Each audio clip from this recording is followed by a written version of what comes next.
Where the fuck is the,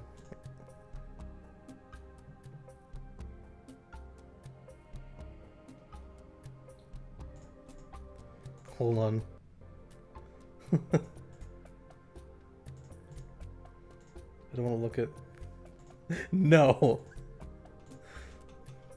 The terror. Yeah. Alright, let's put this in Discord here.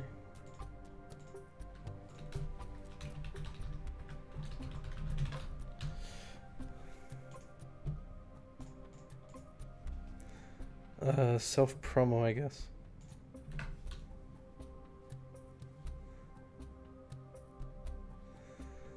You can't see Discord because it's in another thing. But I wonder if I'm too loud. Let's see.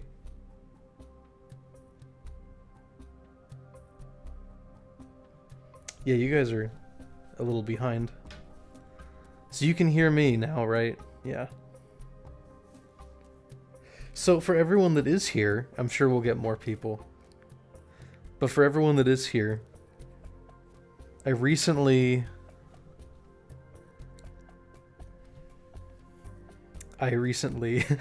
yeah, let's see how bad this shit held up. I recently rewatched this video, and I cringed a lot. Like, it was just so bad. Like, there's just this section where I go on for resources for so...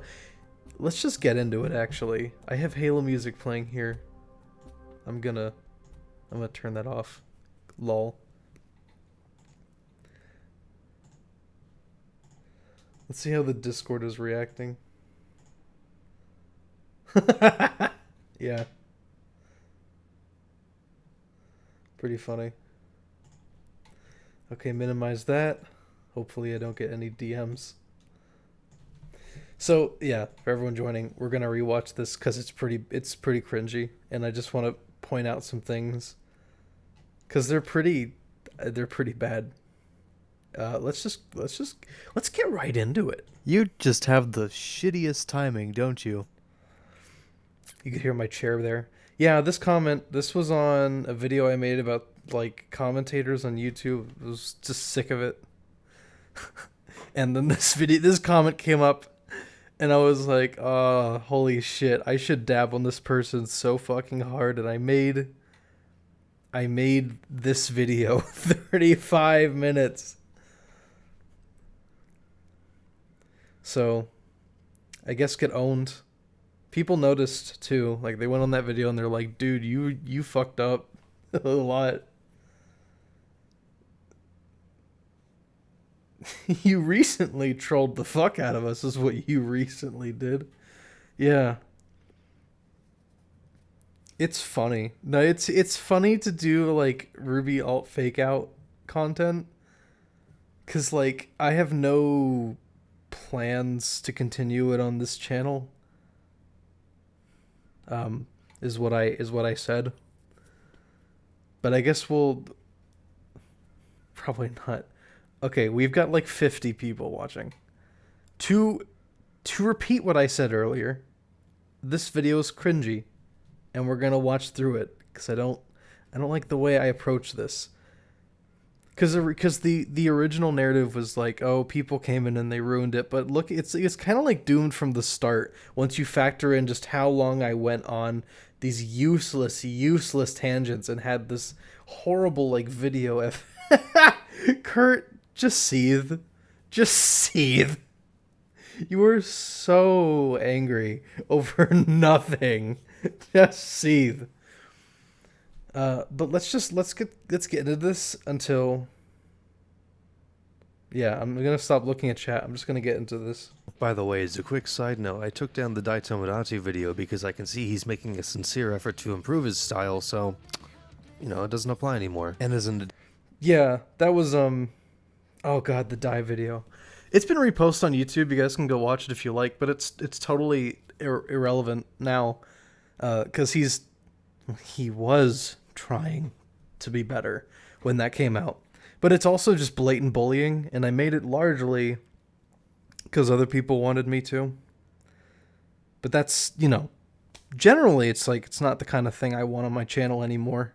Not only because it's irrelevant, but because it's really just mean-spirited and not the kind of person I am anymore. So, there you go. And yeah, I did record, like, right after I woke up. I'm not sure what I was thinking. I kind of woke up one morning and decided I'm going to actually just watch all of this. I'm going to read this whole thing. You were 16?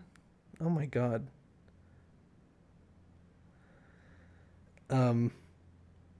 Wasn't the entire RWBY alt fake just a black screen for 30 minutes? It was pretty funny. Doing it as a premiere was like genius. Because I set the fucking timer to 5 minutes long, and people were just like, this is really, like, is this the whole video? And then it actually started.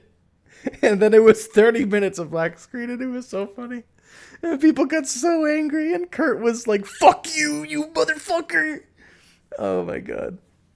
Yeah, anyways, about me not being that person anymore. Yeah, the die video was just kind of, I mean, there are jokes in there that are pretty funny. But, it's not who I am anymore.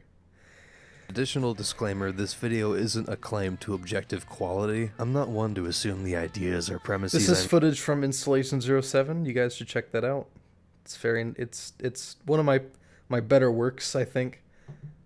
I don't like the emptiness when I pause the video, so I'm just gonna play Halo music here, and you're just gonna have to deal with that. Maker of any decent standard, since I'm deathly afraid of appearing narcissistic, but I do feel the need to explain that all yeah, I have no idea why I do this, where I will just use random videos to fill time.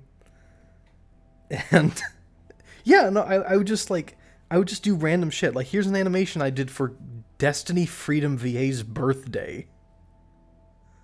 Like, what? Why did I use this?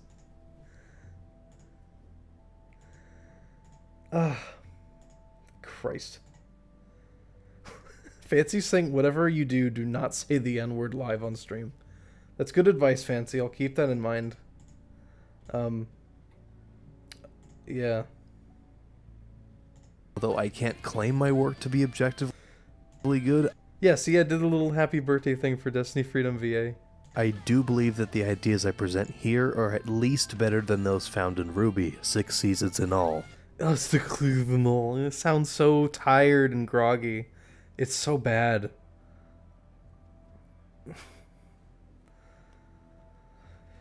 What was I gonna say?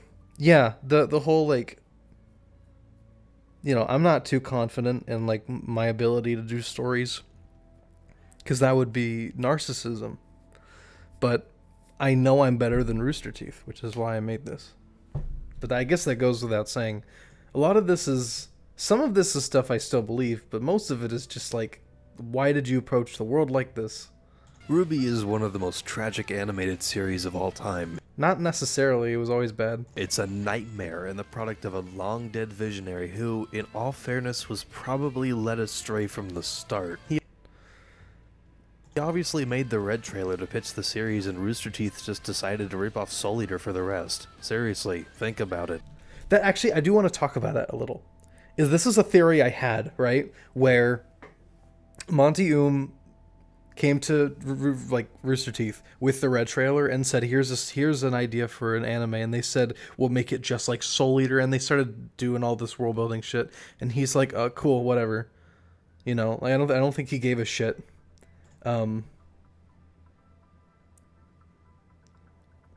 Yeah, but then for a while I was like, well, in the Red trailer you can hear them singing, you know, like, red like roses, white, you know, black, black is the beast hides for shadows, yellow burns like gold or whatever.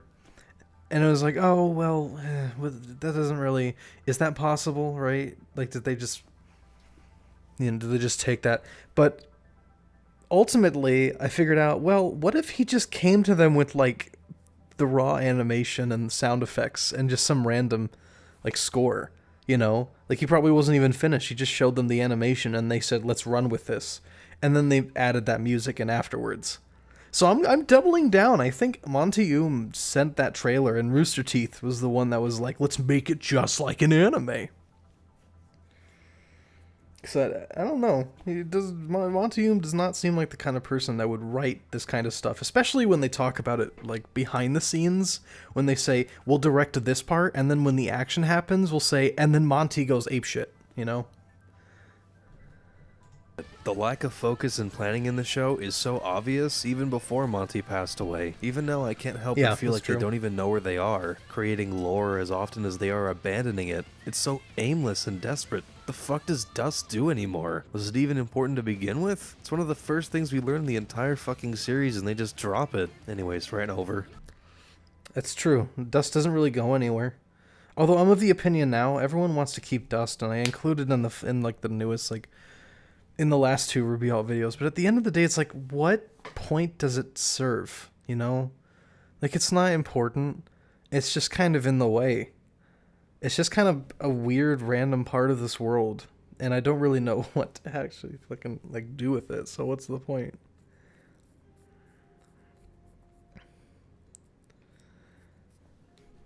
I feel like I can do a better job at constructing a world than RWBY at least, so today I'm gonna pitch you my alternate version of the world. I'll talk about the geopolitical world, the nature of the Grimm, resources, basic history, character descriptions, and a brief summary of what I would want to see if we're adapted into a full series. If you feel like I'm wrong for simply assuming I can do a better job than RWBY, then whatever. There's no way in hell you can defend this shit anymore. It sucks. Fucking drop it. And by chance, if Rooster Teeth is watching this, I don't think they are. Please stop. So here's a brief summary of what... Yeah, you can tell, like, when I recorded it early and when I recorded... Like, this part I obviously recorded later. And it's very obvious. Here's some art from Dishwasher that I also used in the thumbnail. Apparently they worked for Rooster Teeth, and instead of coming up with a new design for Penny, they just hired the person that did a cool, like, redesign of her and then used that in the show proper, which to me is just kind of weird. We're gonna do to the world of RWBY. What do we want? Conflict. Where do we want it? Everyone. He says everyone, not everywhere. If you've seen Leon the Professional, then you know. There's so many things about this, like, you go back and you watch, like, your own content, and you just cringe, you know? I see stuff like that, and I notice all the little shit that I used to do, and it's so bad. So obviously amateur. Here's the thing, too, is, I should have stuck with this motif of using the Fullmetal Alchemist Brotherhood soundtrack in later RWBY Alt videos, because it fits, you know? It's very clearly an analog. And this part too, like this music here, this is Far East Suite from the soundtrack, which makes perfect sense because Marathon is in the East, you know? So I wish I used that more. I wish I stuck to that.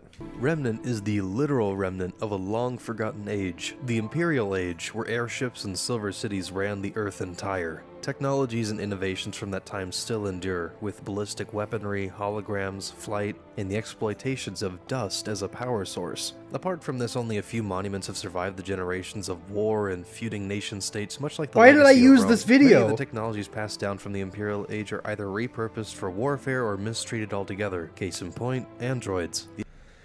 Yeah, that didn't last.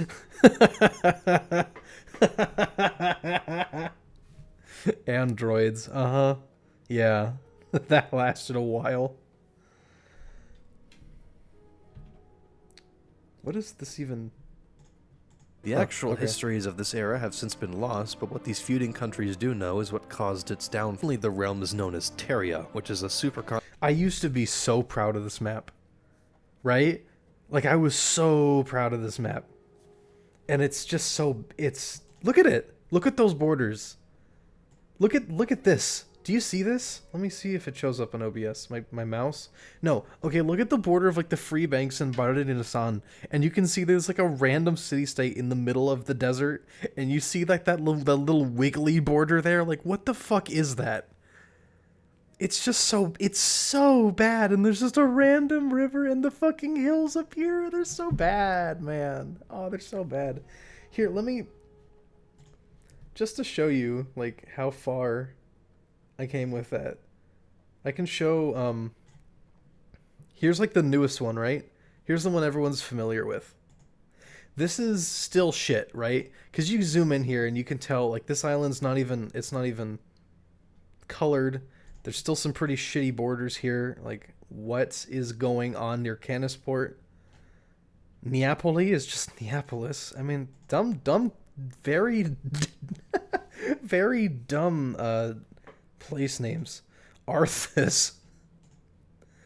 Yeah, and the whole Russian thing with Mistral is kind of cringy too, because you see that shape and you're like, yeah, that's supposed to be Russia.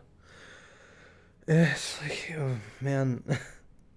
Oh, yeah, and this compass I didn't even make. I didn't even illustrate the Bora Mountains. I didn't even try that. Yeah, that is a little penis, isn't it? What is this random thing? I guess that's the river valley. The river valley that goes all the way down into the Cerros. God, yeah, it's just so bad, you know? So when I see this, and it's like, I show this off several times in the video, and it's so... bleh, you know? Look at the borders of Calabria and Mistral. Look at that. That is so bullshit. How? It's so bad, man.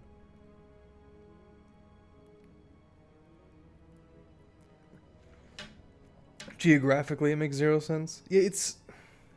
The map's not good. Shut up. And the borders are so ass. Why would there just be random states here? When I was coming up with it, I was very much like, oh yeah, this is cool, because I had nothing... I had no previous reference to this. This was like the first time I had drawn Marathon.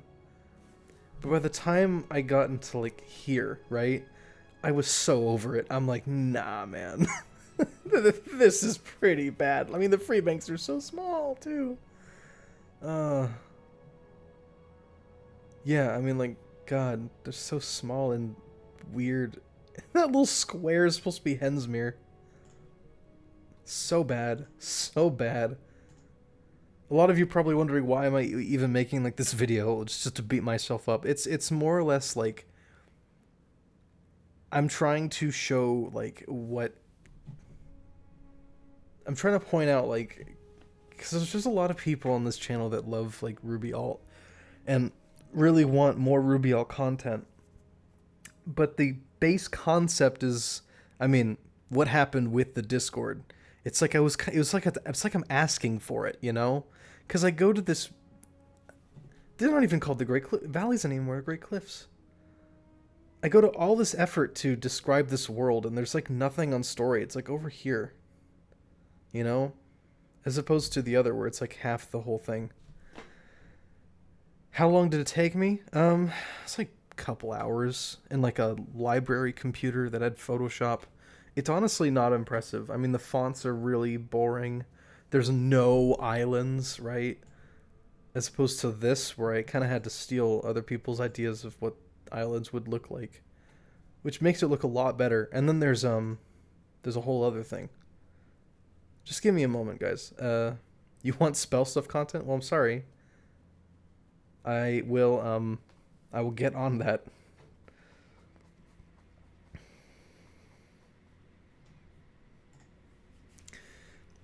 Because even when you say, like, when you look at this map and you say, oh, but it's so much better, right? But it's not. It's still, to me, it's still, like, fucking horrible. Because I see all the imperfections and I know I can do better. Here, let me just, yeah. That's definitely the sound of Windows, isn't it? Here's another map I made of Marathon. This is something I made within the last week.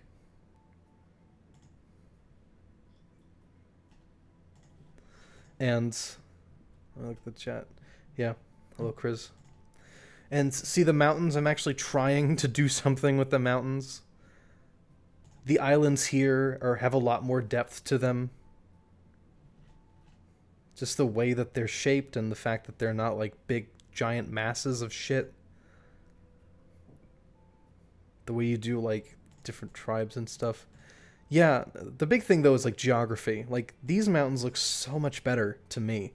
But I know a year from now I'm going to look at this and be like, "Oh, why didn't I do like 10 more layers between these, right?" And create a sort of gradient. But ultimately I just know I could do better, which is why I'm bullying this video a lot. Let's just continue though. Continent spanning a significant portion of the planet, but now it's more commonly known as Remnant, as dubbed by generations of scholars studying the Old Empire. The name refers to a cataclysmic event known as the Fall, a worldwide disaster that racked the planet and split the moon, creating anarchy and panic within the Empire and eventually leading to its downfall. The specific details are unknown since it's been so long ago and the technologies Random needed clip to from the excavate time more machine. information have long since deteriorated or been repurposed. Terria is split into two spheres, east and west. The west has been lost for centuries to hordes of demonic creatures known as the Grimm, which Wow, there was nothing mysteriously happening there. appeared It's just across a PNG. Terria after the collapse of the Old Empire. Alongside them spread an incurable disease that dramatically altered the physiology of humans, creating a second genotype of humanoid sentient life known colloquially as the Faunus. More on these two later. Humanity, and by extension their kingdoms/nations, exist solely in the eastern grassland. So nasally, right? Like I pay so much attention to how I enunciate. It's like, bro, like just drink some water. It gets better later in the video, but here it's just unbearable. Of Marathon. Everything west of their dominion is the frontier, a dangerous world filled with jungles, deserts, swamps, steep valleys, and treacherous mountain ranges. Yo, say the word, don't let fancy control you.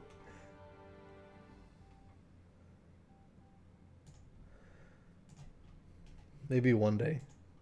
Maybe if I'm transformed into a black person, I will say the word on stream. These are the mystic lands of the Grimm, and very few people have ever been there. Even fewer have returned. There are a plethora of human kingdoms in Marathon. It sounds intimidating, right? But when you go to the frontier, it's just kind of like, I don't know. It's dangerous in the zone, but it's not necessarily like no one is returned. It's like creepy, you know? It's just an air of mysticism. It's a part of the world that humans rarely step in. It's like nature taking back its planet. So you go there and it feels kind of like just really eerie, you know? Not like deadly, you know? But the most notable ones are Torrent, Baradina-san, the Boro Principalities, the Kingdom of Gailis, Guileless? I mean, listen. Atlas and Mistral are the only two countries that I brought over from the original, because Vacuo and Vale sound utterly stupid. And I probably mention it here, right? But, I mean, first, look at Torrent's borders here. Like, what is that, right? I'm just still looking at this map. I'm just like, why did I think I could get away with this?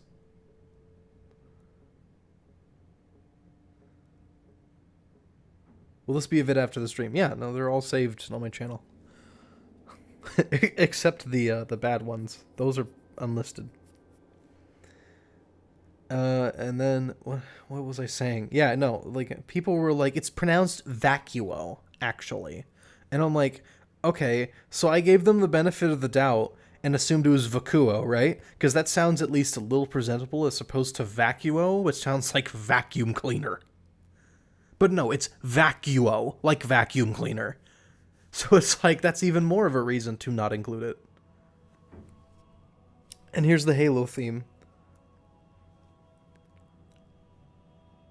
Guileless. It's Gaius. It's totally Gaius, right?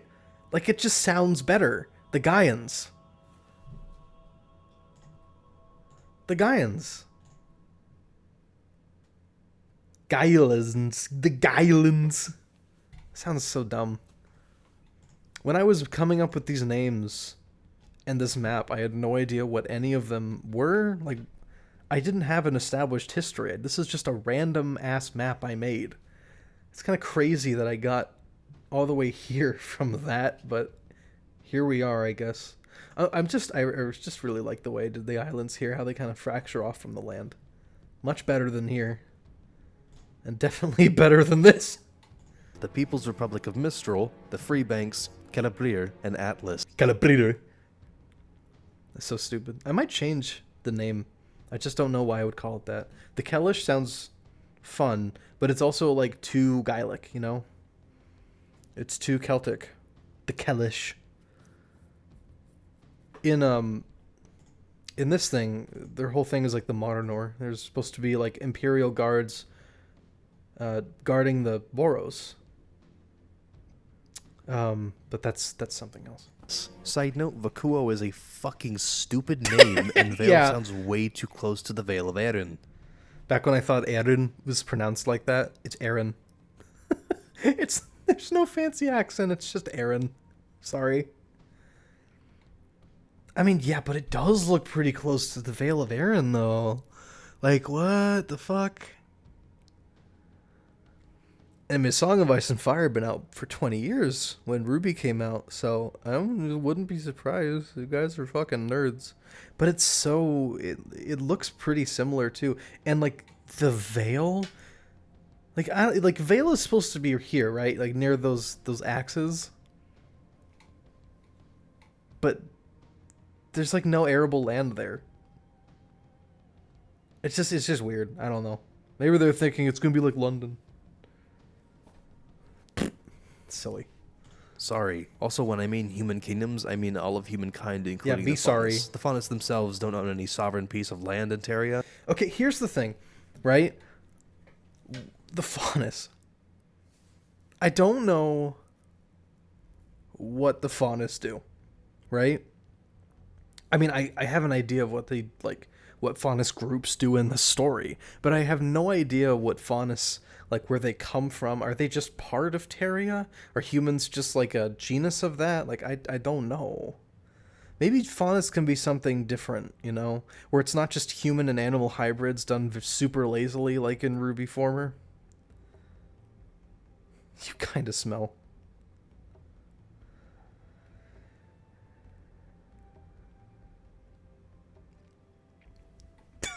I sound really like hung up on that. No, I'm just in mid thought. Yeah, like it's just like I'm just trying to imagine like how to do like humans is like a genus in one big family of creatures, right? And they're just like the most successful. Like how would you do that? I'll probably have to think about it more. But yeah, I mean, just willy-nilly have the Faunus in there because whatever, it's RWBY. People are like, why'd you cut out so much? And I'm like, bro, the problem is I didn't cut out enough. Like, why is Dust here? Why are the Faunus here? Why is Vakuo here? Why is Halo 3 ODST music playing in the background? Why isn't it? It's got to. I don't want it to be just like empty when I talk, okay? Deal with it. Other than the fringe groups found in the frontier, and those don't last very long. Of these nations, Torrent is by far the most militarized, with extreme similarities to Victorian Prussia. The recent Taurian annexation of the city-state Aurora sets the stage. Did one of you motherfuckers comment on this video as I was doing the stream? Bastard. Yeah, Torrent, Aurora, obviously. I mean, it makes sense why they would. But at the same time, why is Aurora so deep in there? Yeah, I mean, definitely, like, the geography of the Borough Principalities is got to be different. Actually, according to this map, Calabrir is, like, part of it's, like, actually, like, past this spine here. Which is interesting. But oh well. For Gira, Callie, and Blake's characters. Once again, more on that later. Remember when Gira and Callie were, like, supposed to be real and, like, alive? Yeah, no, I much prefer the idea of her just being, like, attached to Weiss's story in the same way that Yang is attached to RWBY's. It makes sense. Baradina-san is a Baradina-san. Bro, do we even have Baradina-san? Like, again, like, why is this here? It doesn't play any part in the story. Like, everything happens in Atlas and Borough Principalities by virtue of, like, Beacon up here. And Gaius because of Ensmere. and Vital kind of summon the Freebanks, but nothing fucking happens in Baredina-san. Why am I rewatching it? Because I want to dispel the myth that this was a hearty project from the beginning, you know? Because a lot of people want more RWBY content. And honestly, revisiting it is just kind of painful at this point. Without having to drastically, like, reconceptualize it. Because you do it just like it was before, and you're going to have the same group of people coming in and trying to do the same ideas, and it's just not compatible. Also, I have a horrible way of, like, describing, like, what I see certain stories evolving as. Like, I'm just overall just bad at voicing what I see in my head. And what I see in my head is like, this is what I want to see as RWBY alt. But I can never describe that concept to people. Southern Immeret kingdom that resides on the borders of a large desert. Immeret is a cool name, but I don't know why I thought that would play an integral part again. It's weird. Principalities are a loose federation of city-states to which Aurora belonged. Mistral is a proto-communist state where humans and... Again, the communism, bro, like... I get it. Russia. Faunus live equally and get the same paychecks, but are confined to a strict caste system, and the Freebanks That makes no sense. are another confederation of merchant city-states that inhabit the wealthiest region of the eastern shores, the Golden Delta. But why would it be wealthy?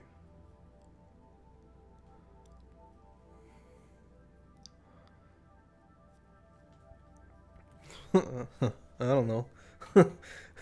You know, like, a part of me kind of thinks, like, you know, maybe part of the fall is just people migrate downstream. You want Freeman alternative. Yeah, I'm sure a lot of people want that. The rest are basic kingdoms with your standard monarchs, each with varying degrees of authority. In Gaius, the monarch is largely ceremonial, while in Atlas, the monarch is the state. Of course, that doesn't mean the kings of Gaius sit idly by in times of draconian legislature, so ceremonial might be too lenient a description. Anyways, I don't regardless know of... why. Okay, this is like twofer, right? I don't know why I used a clip from Charles III, and why I specifically needed to use a clip from Charles III. Also, how is his and Khalifa's? Whatever. And the second thing is, why am I using this video? Because I know why. Because Roman Empire. Okay, I get it. Like, everyone knows I'm a Rome freak. Okay, it just seems like in your face when I do this. collapse. Naturally, Feels weird. Feels wrong. this collective longing fuels generations of warfare against feuding houses and rival governments, preventing that very unity. Lastly, I'd like to come back west. The Grimm are not sedentary. They are restless and want nothing more than to kill humans, because Kill humans.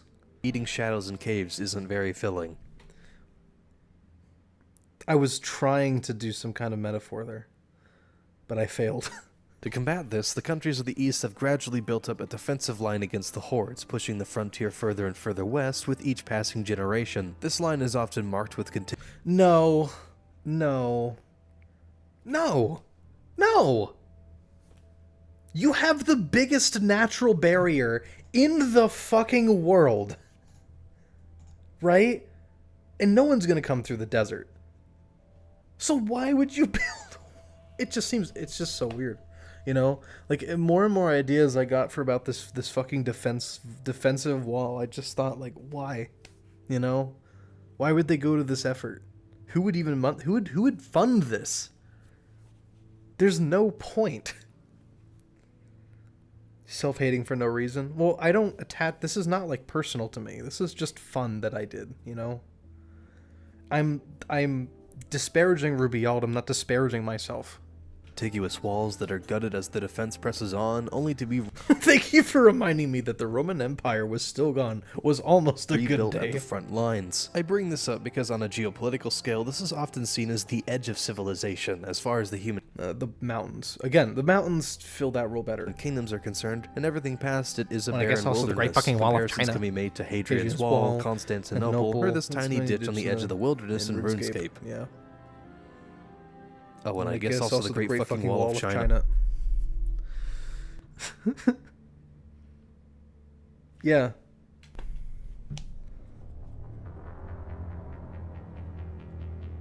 The Geth are a Okay, that was pretty funny. I'll give my past self that. That was pretty funny.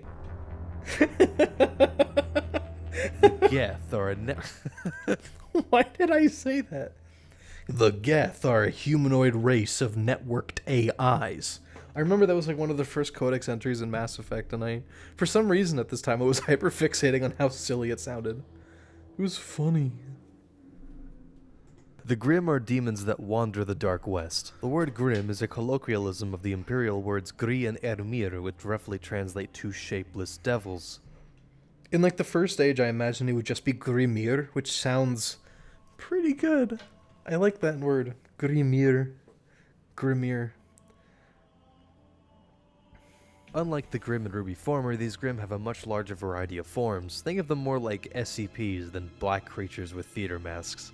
See, that's another thing. I know I'm gonna make like a Shadow the Hedgehog joke here, right? Which makes no sense and is stupid. Like it's just a joke.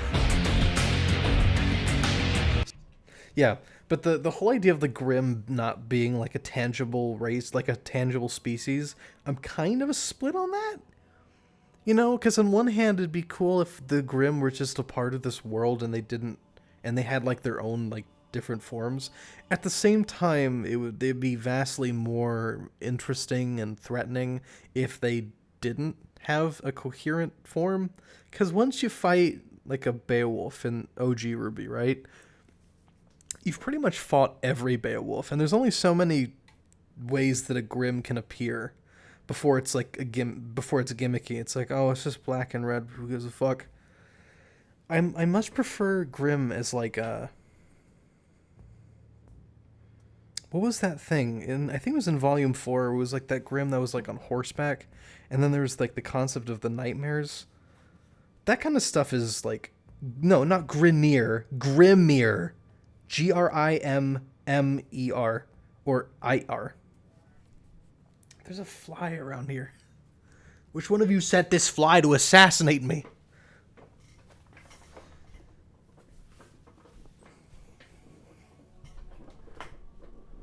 It'd be much more work to make new ones. Yeah, but that's the point. Like, you know, it's like, let's just, like, workload aside. It would be cooler if Grimm weren't tangible and cohesive. If they were, like, some sort of, like, force, you know? Something that evolves. Some take on the shape of an animal, some imitate inanimate objects like rocks or sand, and some can even take on the form of spacious gas, analogous to darkness, shadow, and pestilence. Pestilence, because I was out of breath. How dare you, Mac and Pie. Pie and Mac, you bastards. Cock Golem. The deeper travelers wander into the west, the more dangerous the Grimm appear. Grimm are extremely dangerous creatures. They cannot be bargained with and they cannot be controlled. Okay. They are, as Sovereign would have put it, each a nation unto themselves. Why did I clarify that Sovereign said that? Well, I guess that was a setup with Mass Effect joke earlier. But why did I have to say, as Sovereign would say? Like, Sovereign's part of RWBY all. He's just there. You know?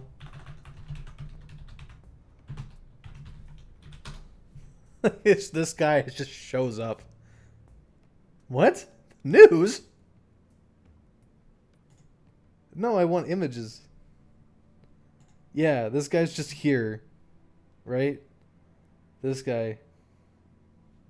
That'd be pretty funny. That'd be pretty funny, I think. And will try everything they can to kill. They do not abide by the balance of nature, and as such they pose an existential threat to both humankind and Terria. If they cannot find humans or animals to feed on, Grimm are known to literally absorb darkness, and tend to do so... No.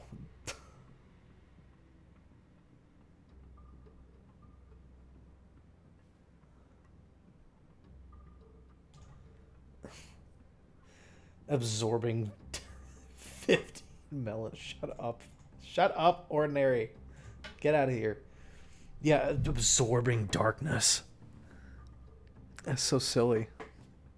It's silly. It is. It's supposed to be like so dark and grungy, but it's just like absorbing darkness. Like, what does that even mean? Like shadows? You steal shadows from rocks in the sun? What does that even mean? No, bro, they're just demons. They're just demons. In dark caves that span the entire continent. Side note number 3, non-hunters avoid caves like Why crazy. is there footage of a salt mine? There's just... I mean, it's relevant now, right? Like, I'm a time traveler. I went back in time and I said they're going to be so angry. So here's, like, footage of a salt mine, right? Which is only relevant now because so many people are angry at me. But it's... But it's like, at the time, why did I include specifically footage of a salt mine? Easy for this very reason. And ore There's mines just have a since car converted there. to open pits. There's just nothing. Any update on Ruby's dust crack addiction? I remember that idea. That was so fucking weird. She has like a little character arc where she's addicted to drugs. Oh my god. Which is why Celebrier has entire hillsides covered in big holes. I like the idea of Celebrier's like crater towns. But at the same time, what a defensive liability. Like, if you take those hills, the siege is over, you know? It just seems odd that, like... Maybe if they're not, like, castles, you know? Like, maybe craters are just, like, small towns, like mine towns and stuff like that. Grimm are almost always found past the frontier line, but sometimes lingering spirits wander the... Oh, Jerry! Oh, Jerry! Yeah, Spaghetti's here. Spaghetti did the art for Spell Stuff. Please check that out on the Freeman's World Engine. Please. Please! I beg you. dark places of the east. There's no real guarantee that a Grimm isn't waiting in the shadows. Yeah, I just like the idea of the Grimm just being in the dark. Because of this, hunters see plenty of action on both sides of the line, so to speak. Hunters, conversely, are an elite force of warriors that train to fight Grimm and protect the dominion of man. Ironically, they are often contracted by the ruling class to do more than just fight the shapeless devils. In times of war, hunters are sometimes brought onto the battlefield to fight the country's enemies, and otherwise they can be hired as bodyguards for nobility. Either way, they are a force to be reckoned with, and becoming one is seen by many as a means of social mobility, a la samurai or knights. The knights thing is like totally something of a...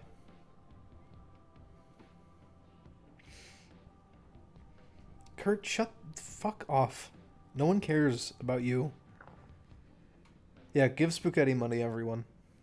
Commission her. She has a Twitter. It's Floral Spooks. Check it out. It's not a racial slur. It's her actual Twitter handle. Yeah, totally like Age of Silver, like First Age shit. Like, absolutely, they'd be treated like knights, and they'd be like, oh, we're so awesome and badass and chivalry. Give us money now. You know? But now, like, I don't know. Special agents. I don't know what an analog would be for, like, the Great War era. Some hunters fight exclusively on the frontier, and vice versa. Hunters equipped a variety of weapons depending on their fighting style. These armaments tend to rely on Imperial tech quite a bit, Yeah, so the heavier duty masterpiece weapons use weaponry. dust as their main source of ammunition and power. Without going into too much detail, the smithies of the Free Banks are masters of lightweight weaponry, so the more ambitious hunters love to commission obtuse, complex, and large weapons for their arsenal. Example, Crescent Rose. God, you know, just like the idea of masterpiece weaponry where something is forged to be so intricate like clockwork, right? And it's made for just one hunter. I like that. I really like that. It's definitely like a... I don't say it wouldn't be unique, but it would definitely give a lot of flavor to this, where hunters like have their own weapons, but they would also have like they would also be able to use regular weapons like halberds and swords and pikes, daggers. These weapons range from small firearms and martial augmenters to longswords and gallant scythes, with colorful and distinct designs that help hunters stand out among the crowd. What's your take on hunters being god-tier warriors?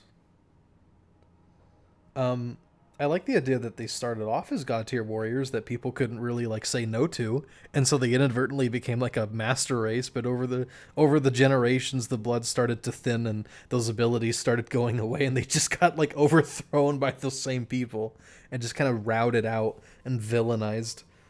That's kind of the basis of the First Age mostly, is just we've accidentally created a master race. We need to kill them. They can also kill things, I guess. Hunter societies and Yeah, like masterpiece weaponry, sometimes it doesn't even, like, it's not even just a weapon, it's just really cool looking. monasteries congregate at the edge of the frontier. Each hunter Daggers say it like Littlefinger. Daggers? I lost this dagger. society has their own code of law. Some are lenient and some are strict. Ultimately, they are all unique with This their own fucking dress codes, Duskwood disciplines, code of law, ambience. code of honor, prerequisites, exams, and so on. The more lenient ones are much more like academies and school, while the more strict Is it Duskwood? Is it actually...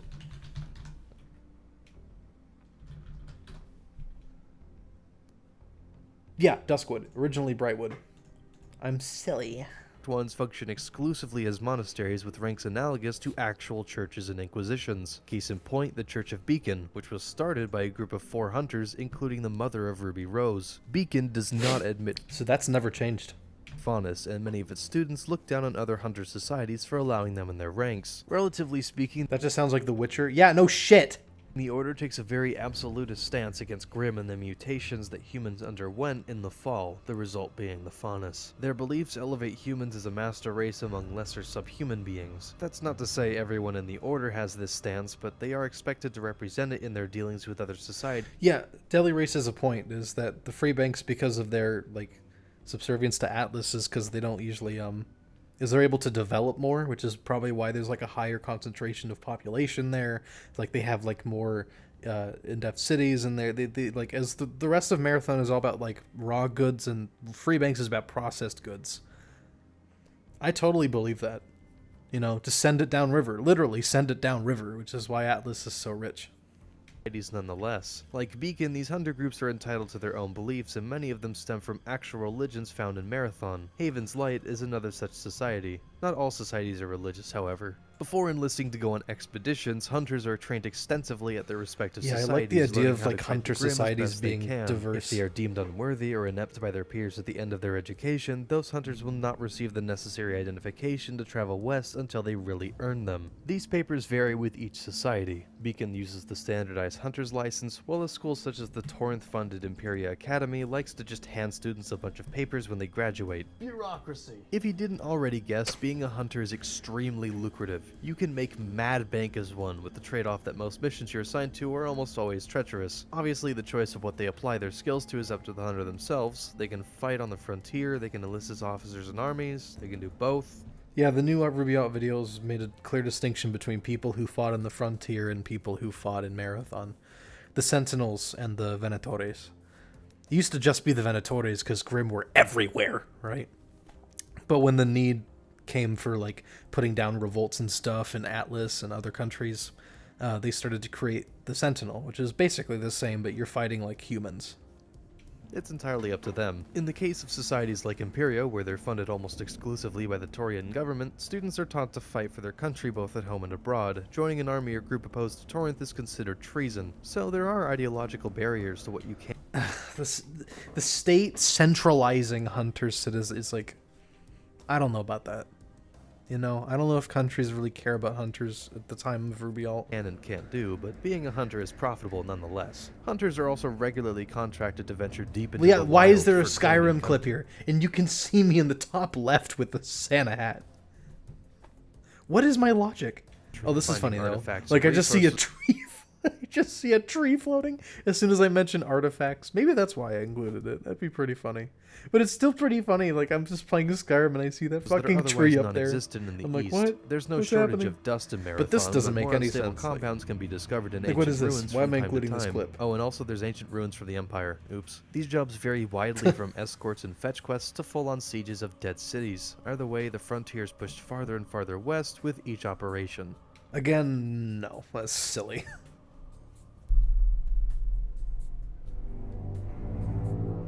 God of War soundtrack.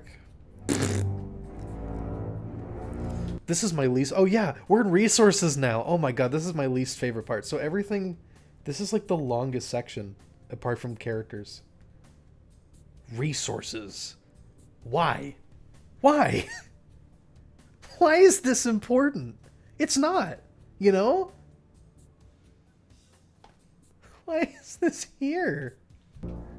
It goes without saying that dust is an important asset in the post-imperial age. Combusting the ethereal power with a matchlock of flint and steel creates an extraordinary burst of electricity. Channeled through conductor wires, the resulting power is used to fuel massive machines, engines, matrices, and emeralds across Terria.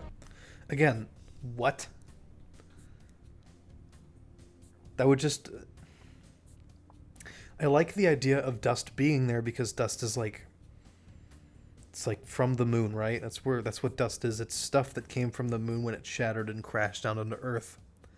Because that comes full circle as to how much it affected their society. But I don't know if I like using it as a power source. You know? Like, I'm not sure how much I like that.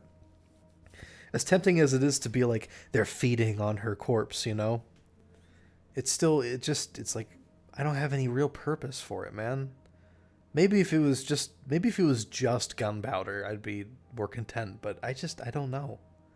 Also, I love how, like, different the green dust here is. Like, the rest are pretty monogamous, and then this is just what the fuck is going on. I'm not a schooler, so don't ask me about how the dust itself works. Yeah, don't ask me. Never ask me. Please. Apparently we dipped to 59 viewers at a random point. In RWBY Former, it's apparently some kind of mystic propellant that activates because of people's aura or soul or whatever, and it's basically just the big magic resource MacGuffin that reappears when it needs to. You know, the laziest trope in fiction.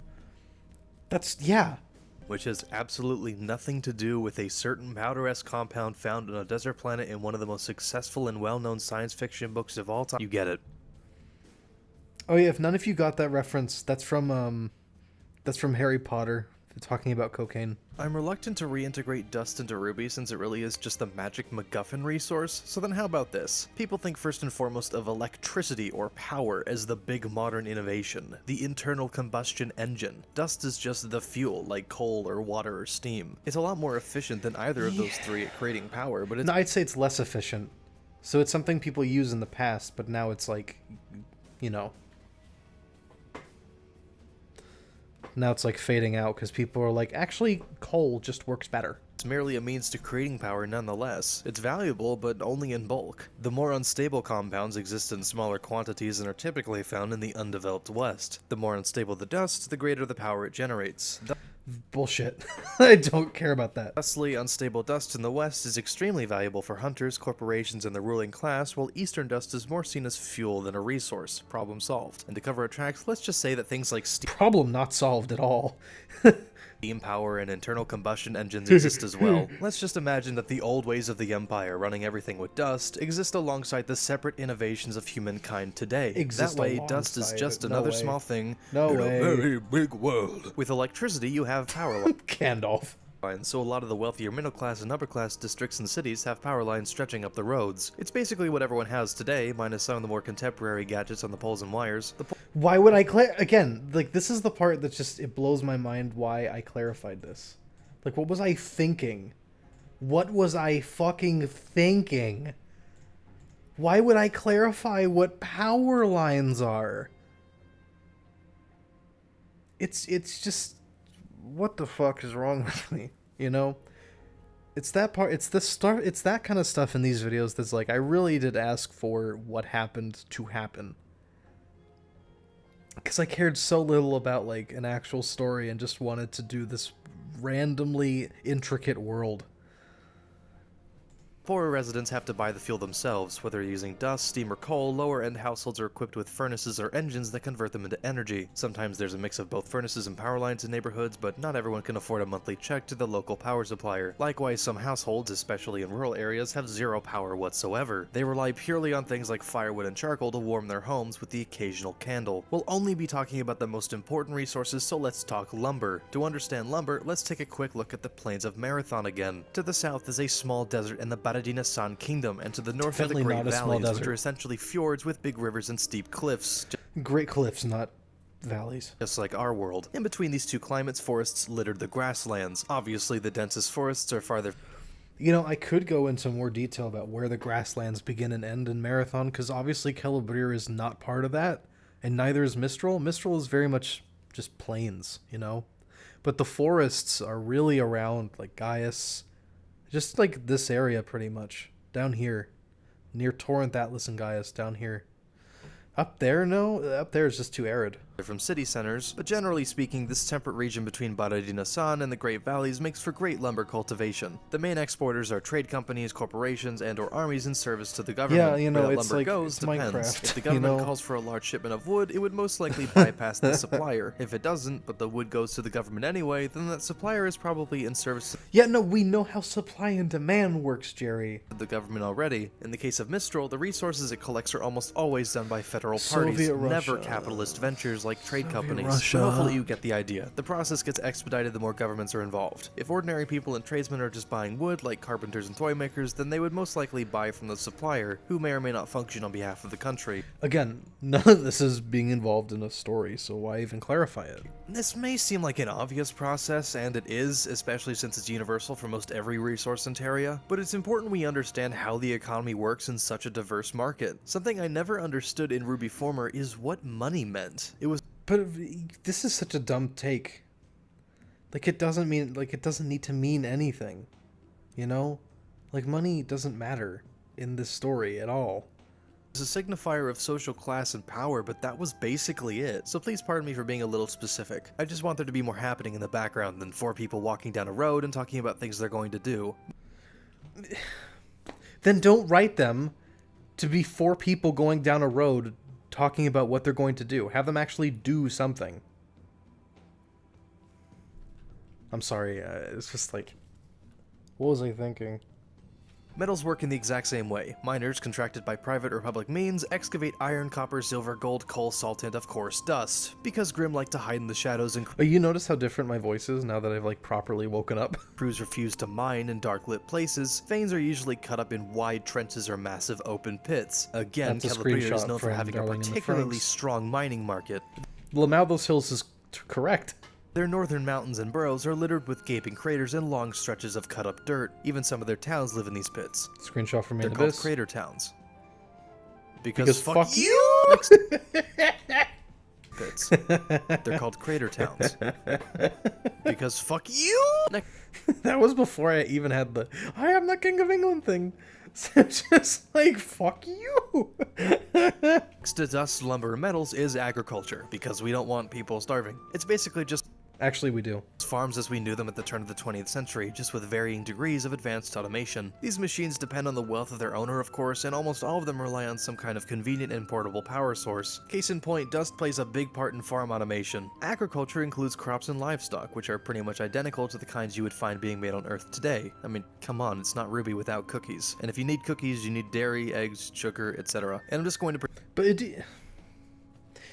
Part of the also why I'm doing this stream is because people look to this video as a good example of world building, and it's like, bro, there is a story that is supposed to be happening here, and it's not happening, right? I need to disparage this story for the interest of other people, right? I just need people to understand why I dislike RWBY alts, because this foundation is so bad.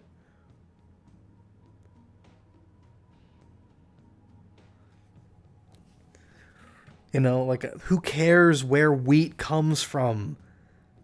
As if it looks nice, you know, if it's fun, who fucking cares? Also, I love how Atlas looks here compared to, like, here. This is such a strong shape compared to whatever the fuck this is. Yeah.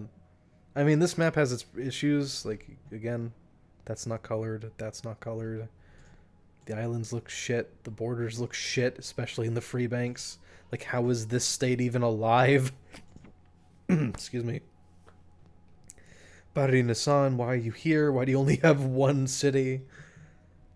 Yeru, like, who cares? That's not colored, these names. But generally speaking, it pops in terms of, like, what's here, you know? And that's good. pretend that since it's a supercontinent, that the land is large enough and diverse enough to cultivate Old and New World commodities alike, like cocoa and corn, just like lumber. I don't know or care about that. If it's being supplied directly to the government, the system is expedited. These resources, among others, are sent to city centers, trade hubs, and or factories and refined into more applicable resources like firewood. You click on a RWBY video and this is what you see.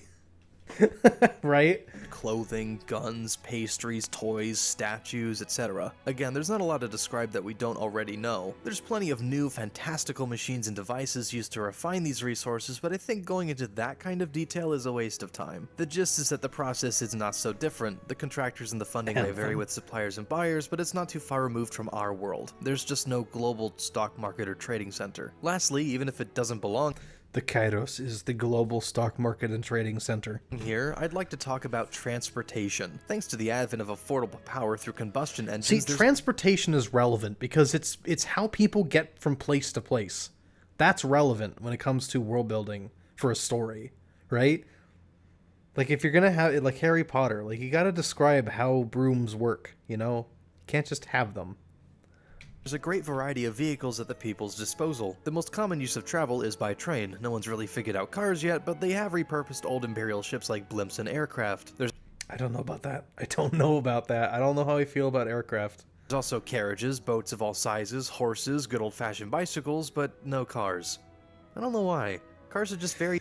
I remember we got into the biggest argument with fucking Red about what's his name? Yeah, like Red Arrow. He was so adamant about like we need cars in Ruby Alt. And it's like I don't know how I feel about that.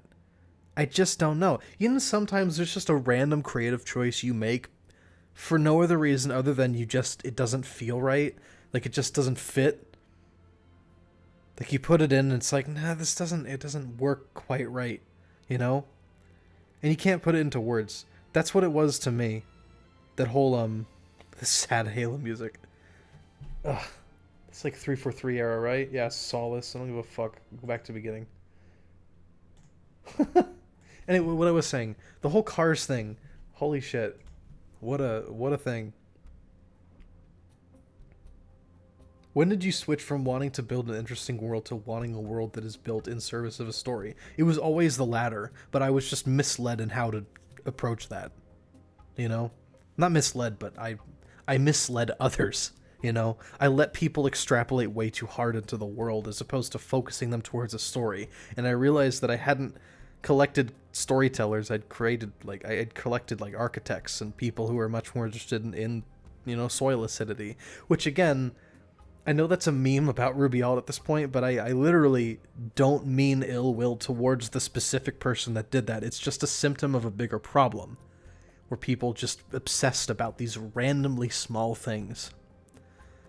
And it was frustrating, you know? You want to tell a story and people care more about whether there's cars in it or not. Like, bro. very anti-fantasy to me. Or maybe that was the point when you see cars in Fullmetal Alchemist, because it was a time when they were less about fantasy and more about... That's the thing too, is that like, does it fit the theme, you know? Do cars make sense? I mean, we agreed that like there would be no cars in the beginning, but by the end there would be a lot. And I think that's totally fair. Like, you know, that's just how that era progressed, and it makes total sense in terms of the themes of the world and the story. Ah, fuck it. I am the king of England, no sir! You are the patient! There's the famous King George III clip.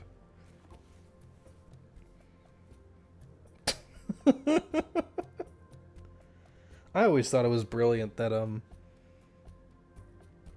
that they used the coronation theme for his predecessor, for King George II. That was from Handel. Yeah, I know logistics. I know. It's just like, you know, you get a lot of people who are much more interested in like logistics, people who are making more spreadsheets than they were like character bios. Like that was alerting, you know. It was that point I'm like, man, I understand this story better than anyone. I think I should just distance myself. But let's continue. The famous no sir, you are the patient. And people always equate that to like my experience with the Discord, and it's like, no, man, don't do that. Cringy. Oh, these transitions also, I just want to say they're cringy. I've already gone into detail a bit That's on it. what the post-imperial age is and why dust is at least a little important, so this section will be more about the countries as they are and what they mean. Torrent began as a contiguous confederation of Prussia. city-states and minor industrialism, its and militarization. It's become something of a threat to the surrounding countries and a force to be reckoned with. Its military is probably the greatest in the world, and the region's never known a better time in its history, and yet the other nations conspire to see its downfall. Yeah, whatever. Do I honestly... Is that true? I don't know. To be perfectly honest, I think they're threatened by it more than they are conspiring to see its downfall. I think the one country that hates it the most is Atlas. Because here's like a recent bit of lore, right? Is Atlas used to have a de jure claim on Torrent and Boro, like all of this area. Because this was where the most Grimm were after the fall. And they'd spent 500 years clearing this part. The rest were like people migrating south from the Great Cliffs. And some randos down here. But they couldn't maintain control over this part because they were constantly going through civil wars and people seizing power, taking over the Hovel Dam, stuff like that. So while Celebrier was able to do the same thing and actually settle some of these lands like Brooktown, Atlas kind of let these territories have a lot of autonomy to the point where they were their own states, which left a country like Torrent to just arrive out of nowhere and take most of that. So I can understand why people are threatened by Torrent, but I think Atlas would probably be the most pissed off. Sound familiar? Beyond anyone's interest is the southern Imeret kingdom of Baradina-san. Imerets are ancient orders of knights that elect an inquisitor to lead... Again, like, what is my logic here? Like, why is there a clip from Kingdom of Heaven with Salahuddin, right? Like, what is my intention? Oh, you know, it's just like the Muslims. They're Turkey, everyone. That's my thing. The irony, though, is that he's a Kurd, so I'm not sure what I was trying to say here. Lead them as opposed to a monarch or a representative. Hence, their policies reflect that of their beliefs. They are the only human kingdom that fights on the frontier without the exclusive aid of hunters.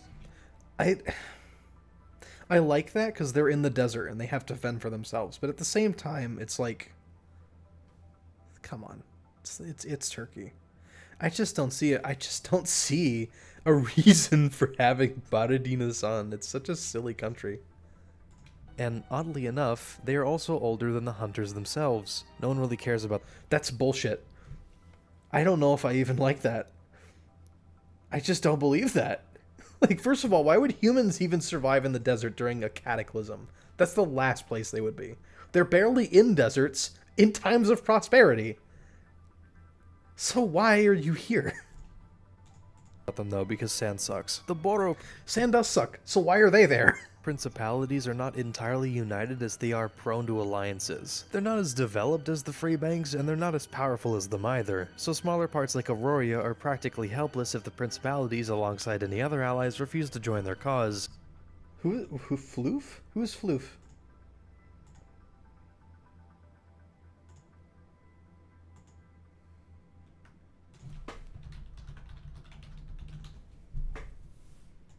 Ruby Hater 9000. Lol. Huh. Fixing Ruby. Yeah. Okay. Welcome, I guess. I don't know. I'm sorry, I'm not too familiar with the hatedom, which, if I'm correct, recently had a divorce with the official Ruby subreddit. Like, they just cut them out entirely. I find it hilarious that critics have to have their own subreddit. Like, it can't be on the official one. Like, can you imagine doing the same thing for, like, Bionicle?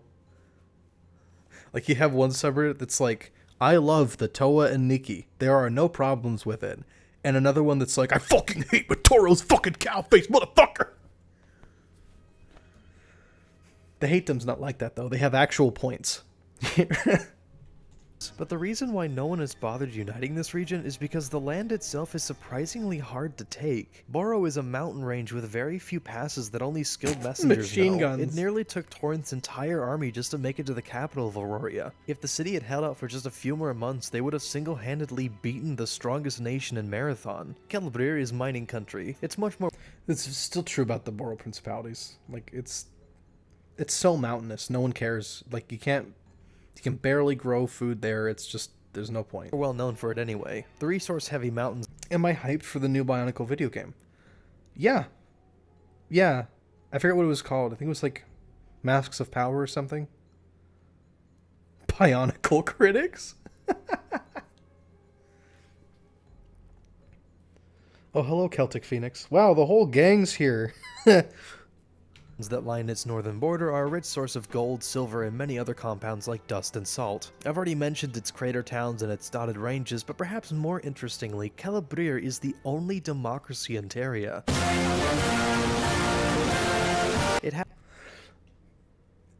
Yeah.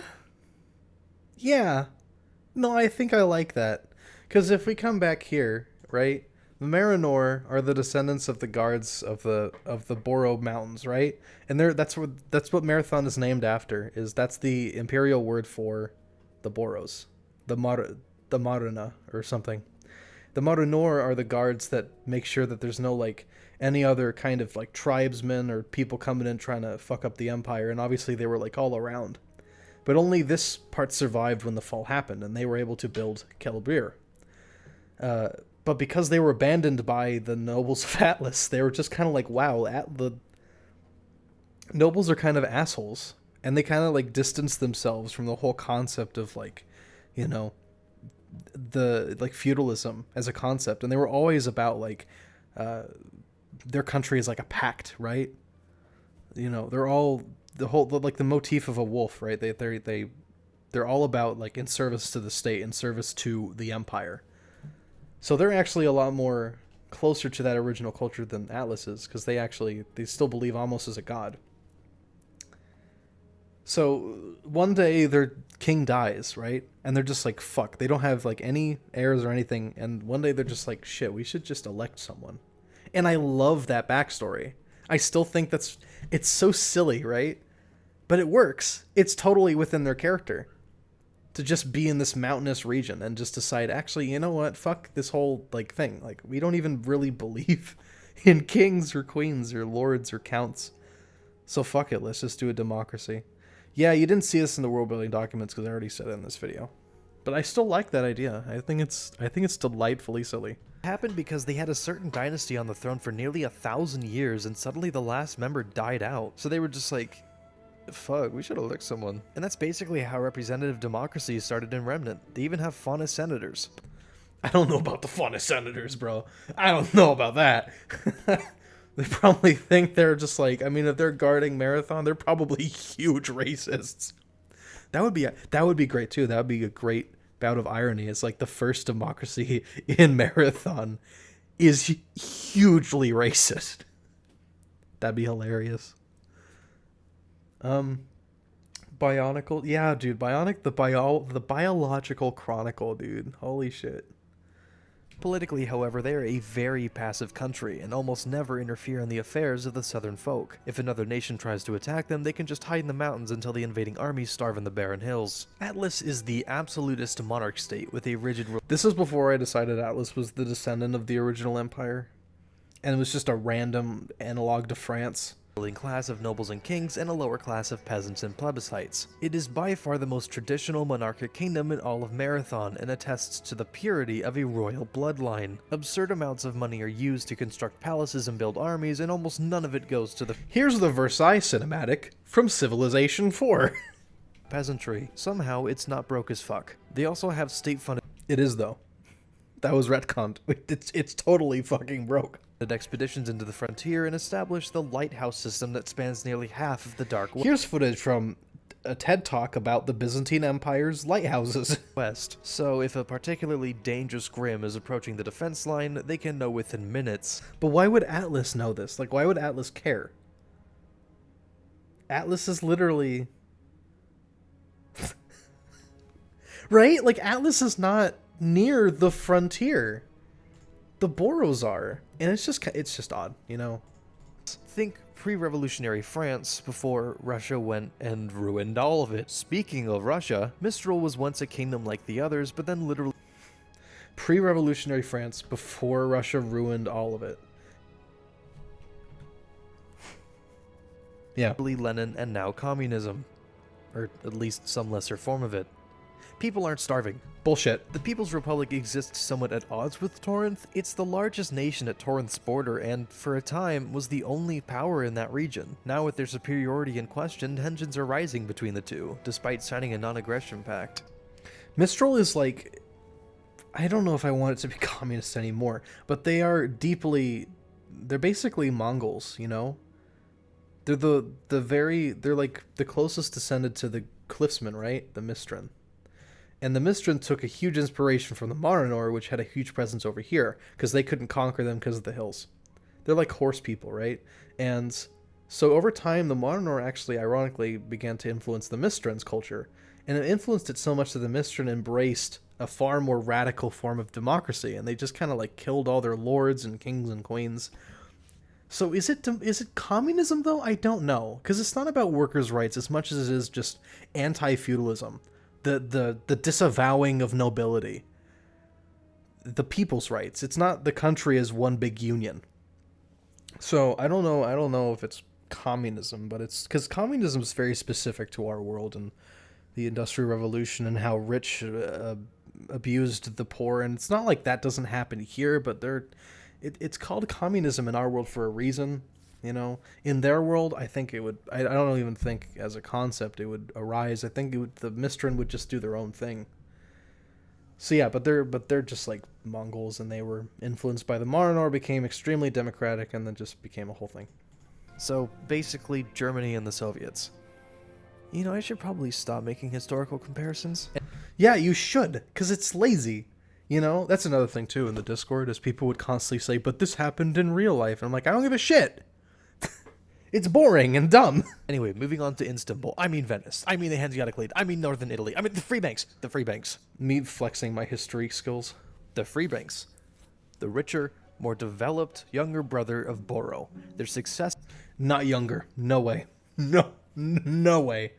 That's not what's happening anymore. This is in their land. The cities line up against the deltas of the great river Seros, which reach from the Boro Mountains into the sea. Radical socialism? Yeah, I can totally see that. This location gives the Free Banks a geographical advantage, the river's finger, so to speak. Here's a picture of that one city from Return of the King that is a metaphor for Constantinople that the orcs had taken from humans. What was it called? Fuck me. What mountains into the sea.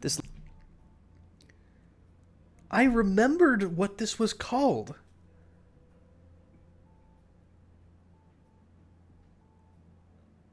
Ah, damn it. I'm sure someone in the chat will get me. Location gives the Free Banks a geographical advantage. The river's fingers, so to speak, act as a natural barrier against invading armies, and the rich soil makes for great agricultural products.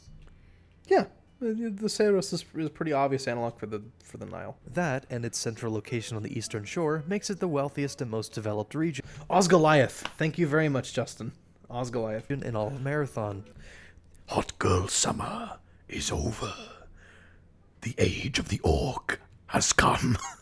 In fact, its overall population just barely exceeds that of Mistral, which geographically is 3 times the bank's collective size. I like to think in the Second Age that it's like 4/5 of all the people in Marathon live in the Free Banks. I totally see that. It makes more sense. It's just the geographically active center. The rest is just like random grasslands and forests. Just like feudal Italy, you know, northern Italy with the Renaissance. I totally see that. All those people correcting me, holy shit. Yeah, Osgoliath, I got it. Orctopia. Yeah. And Gaius is Britain. Okay, let me explain. Gaius' monarch Oh, I remember when I liked anime. is ceremonial. We went over this, but much like Britain's monarchy today, there are certain legislative and absolutist powers that the monarch can reserve, such as temporarily disbanding Congress. Again, like, I showed because I was just watching the movie at the time, you know? And I was like, fuck it, I'm using this clip. And that's it. Basically. I wanted there to be some kind of industrial Britain analog to bounce out literally France, so yeah, there you go. It started off as that, but very quickly I'm like, nah, man, they gotta be like Nordic and shit. They gotta merge with the Omen folk and the Valkyries and the Nitali. Nitali? What are they? Oh, they have a literal city in Gaius. Okay.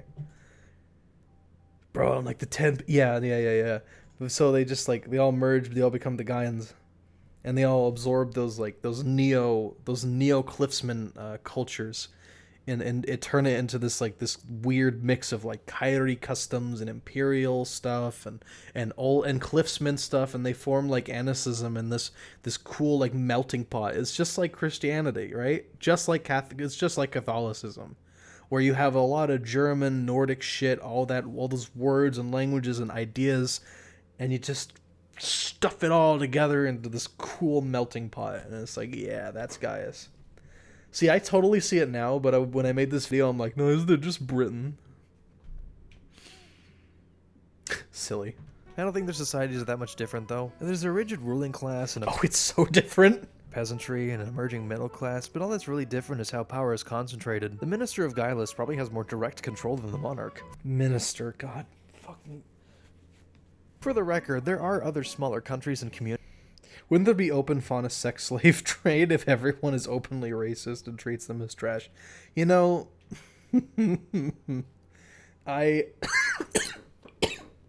fuck me. I don't know. I don't know why you would specifically talk about fauna's sex slave trade. But you know what? Anything's possible. Communities that litter Marathon, but none of them are really that important. The only one I'd say that deserves a mention is the Shire Risimble Oakvale Portia analog, Hensmere. It's a tiny rural county that lives in a particularly fertile area of the Golden Delta, just outside the Free Banks. Yeah, I don't call it the Golden Delta anymore, do I? I just call it Kairos, but it totally makes sense to call it the Golden Delta. But the thing is that it's not in the Golden Delta. It's here, right? Like, it's over here. The Golden Delta is the delta of the Kairos River. It's over here. So why, you fucking get it!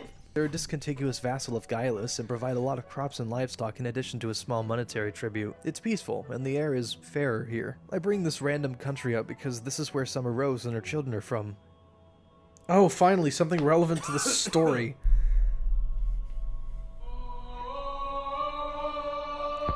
This is Okay, so that joke was funny, but I just want to point out that the Halo theme that I'm playing on the stream was playing at the same time that the Halo theme was playing in the video, and that was pretty cool. probably the part of the video you care about the most, unless you're me, in which case who gives a shit. I'm not inclined to outright That is the problem with you! What do you mean you don't give a shit? This is the story! This is the only reason we're here! This is the reason people clicked on the video, Jerry! You dumbass! remove characters from RWBY Former because deep down I think they really are good places to start at. It's extremely difficult. That walk cycle, dude, like I've gotten so much better with animation, and I just want to clarify, if people don't already know, I just want to show. Here's my recommended videos, judge me, I don't care. This is one of my channels, right? I'm the person who made Breakfast with Toru, if people didn't already know that. I'm sure most of you already did, but I just want to point out that I have gone to a point where I am literally eclipsing Rooster Teeth's quality in terms of how I animate things. And I see Characters from RWBY Former. And I see this walk cycle, and I'm like, that's so bad. Look how fast the pelvis moves when she walks forward.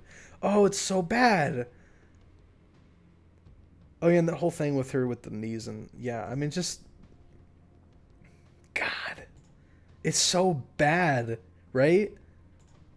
Like, I can do a better job. I did do a better job. There's also a lot of people who, in those splinter groups of RWBY Alt who are like, we're going to become animators, man. We're going to create these set pieces. We're going to model our own characters, and we're going to make the series ourselves, and they haven't done anything. Bro, you just get to it, man. Like, I learned animation, so can you. I don't have any professional education as far as that goes. Forget their designs more so than their actual fucking names, and I think that's a wonderful start. I can't say I agree with where they went in RWBY Former, but at least I remember their faces. Yeah, I can definitely, like, I definitely... Yeah, see, people are like, I didn't know that. Like, those channels on my channel, right? Like, I go to my channel right here. Sorry to detract from the actual video, but these are also me. Like, I make content on here. Like, I recently did something for spell stuff here. This is a commission I got from Antonio. This drawing here, I did the fire and stuff, and got this cool little thing here. And if you didn't already know too, I also did a little thing for RWBY here, where I created its own little like previs album where you listen to it and it's like it's the story unfolding as you imagine it. Yeah, you know, like I've been busy on a lot of other on other channels is the thing. So I'm not beholden to like RWBY alt content, and I'm just doing this for your guys' sake because I know a lot of you like this video. But again, I just want to clarify, like, what do I make my animation with? Source Filmmaker. One day I might move to Blender, probably sometime soon. So we'll keep those at least. Ruby Rose is a young, energetic, and unbalanced new member of the Church of Beacon. Her mother, Summer Rose, was one of the founding members of the Order, and her half-sister, Yang Oh yeah, in this part of the video I give up on editing. Xiao Long, is among the strongest fighters. Needless to say, she has big shoes to fill. Ever since Summer Rose died. Oh, the cake fight submission. Yeah, okay, I'll show that. You hope hatred might someday replace the pain, but it never goes away. It makes a man hideous, inside and out. Wouldn't you agree? I also made that animation of the Astolfo kill, which was on my Twitter, but again, that's the I need to finish this video, dude. I need to actually watch this. Yang's stepmother, her father Tai Yang. That's a good video of Tai that's a Yang good has picture treated of her with Ruby. much more Not that affection and one. care than Yang, leading to a very distant relationship between Yang and her younger sister, which isn't to say Ruby pities her. In fact, Yang has become more of a role model in her eyes than her own mother, but Yang just isn't returning that. They live in Hensmere, a small rural vassal of Gylus on the outskirts of the Free Banks. When Ruby graduates from We get Signal it, you Academy, like which Lord is of the pretty much Rings! just a signal from Ruby former, except not on an island, she applies for the Church of Beacon and gets in on a legacy, a referral, and an adequate combat proficiency score. She's already part of their religion, so it's fine. Yang enters Beacon Oh sometime. no, she is not. It's not about religion at all. Not even Jacques Schnee, who owns the church, gives a fuck. He's just like, I don't care. I don't care.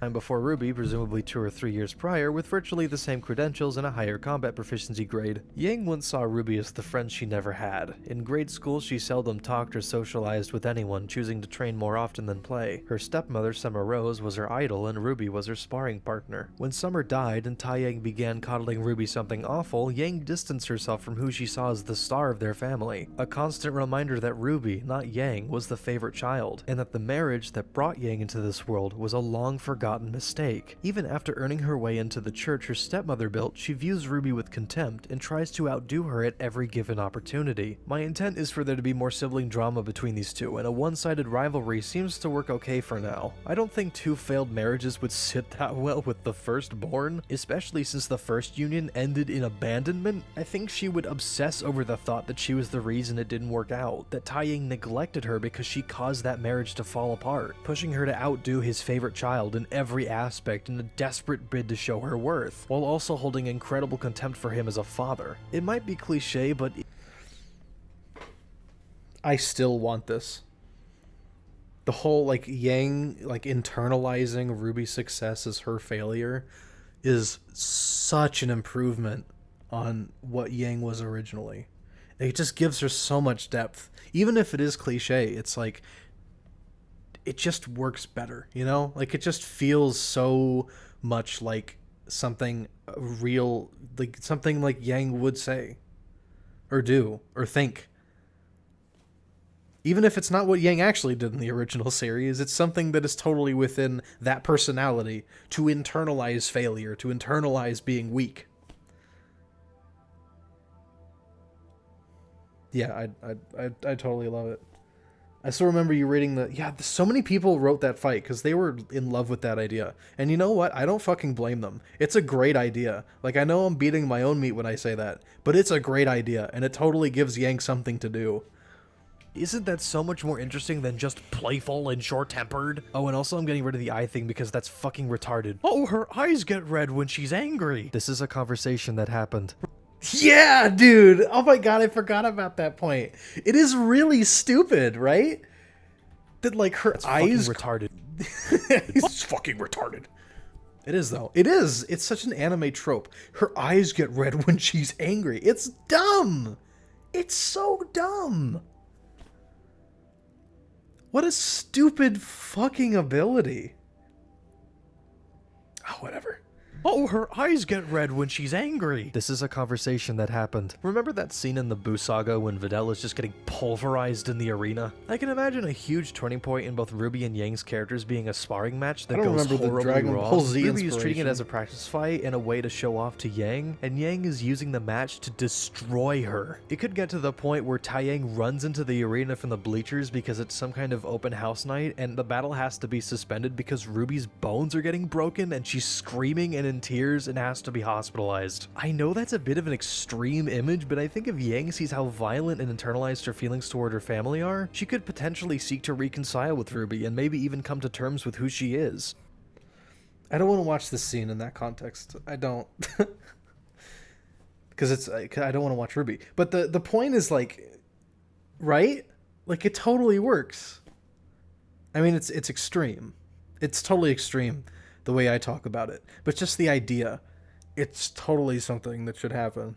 RWBY's world would completely change. The role model she so religiously looked up to tried to murder her and humiliated her in front of everyone. This would be a really grown-up moment for her when she realizes she can't be a naive kid anymore. If Yang could do that to her, imagine what the Grimm would do. Perhaps she would even hold contempt for Yang, but also a Am I profound even a respect hunter? for showing You know? her up. What I'm saying is it wouldn't be the same relationship from that point. In some ways, the tables would be turned. Also, this idea is completely off script, and I just thought of it, but after the fight, RWBY would probably try and do a lot of grown-up things, like, you know, kissing people, trying to have relationships with older men, proving to herself that she's an adult and not a kid The anymore. Kiss anime logo Oscar in the top left. stuff. I just thought that. Yeah, the whole thing about trying to be an adult, I don't know about the whole sex thing, but I can definitely see RWBY, like, not wanting her father to, like, intervene and shit. It's like, I'm a grown-up now, I can do what I want. Like, I can see that, but I take it a little too far with the off-script thing. That'd be so interesting for her character, for her to just go from the Everyone wanting RWBY to get the shit beaten out of her is kind of telling of how people view this character. That's true, though. this really naive kid to someone that's desperate to be an adult. It's a half-baked idea, I don't know. Let's move on to another main character, Blake. The general Yeah. The whole Komi-san thing. Yeah. gist is she's not very outgoing, but she's also pretty cunning. She knows what moves By the way, everything for Weiss and Blake in this is just like, out the window. Like, it's not a thing, you know? Like, just totally ignore all of this. It's dumb, and I admittedly, I had no idea what to do for these girls when I came up with the original idea. moves to make, but also has a hard time making them. Like Yang, she doesn't socialize that much and keeps to her own hobbies, like reading and drawing. I wouldn't go as far as to say she's awkward, but I would say she doesn't like people, but not for the reason you think. Blake's father, Gira, was a radio correspondent under the Lord Protector of Aurora. When Torrent invaded, he announced some of the Aurorian government's final words of resistance over the radio before fleeing the city altogether with Blake and Kali. Kali? Kali? Kali. It's Kali. Like cauliflower. When the time came to find a new life in Torrent, they realized that they would have to go back to school or enlist The to 4 years, yeah, that's silly. become a citizen, since an Aurorian education was invalidated after the invasion. In the case of families, I promise this isn't a long tangent, the state follows a rule known as majority citizenship, where only a super The whole citizenship thing is totally contrived and silly. That whole immigration thing. Storyteller was so concise with just like, no, fuck you. Her parents are dead. She's a butler, and I'm like, holy shit, that fixes everything. So definitely Kurt coming in with the save there. majority of Not Kurt. Fuck me. Fuck Kurt. That's not what I meant. Storyteller coming in with the save. the family has to be a citizen in order for the others to count as well. So Blake surmises that her mother Callie should go to school, Gira should get a job, and Blake should enlist as a hunter. That way they can get majority citizenship without going broke. Her family's reluctant to agree, obviously, but they realize she's the only one who can enlist as a hunter, and is far too young and inexperienced to get a job without citizenship. Her parents, on the other hand, can get jobs with their experience, but are far too old to enlist as hunters. For obvious reasons, people over the age of 30 can't apply for that kind of See, this kind of stuff is totally contrived and silly. Never write this in your stories. Don't do it. Don't do it. Physical education. Since enlisting into the de facto Torian military is ideologically out of the question, this really was the only alternative. Callie has some reservations about it, but eventually she agrees to it. Oof, sorry. That was a long paragraph. Basically, Blake is doing this for her family. That's her motivation, to not get kicked out. Which wouldn't seem that hard if she wasn't also a fondness in disguise. Yeah, I actually liked that point of her character, but it really should be one of the first things we learn. The reason why she didn't... It totally should. I don't like the idea of it being a secret.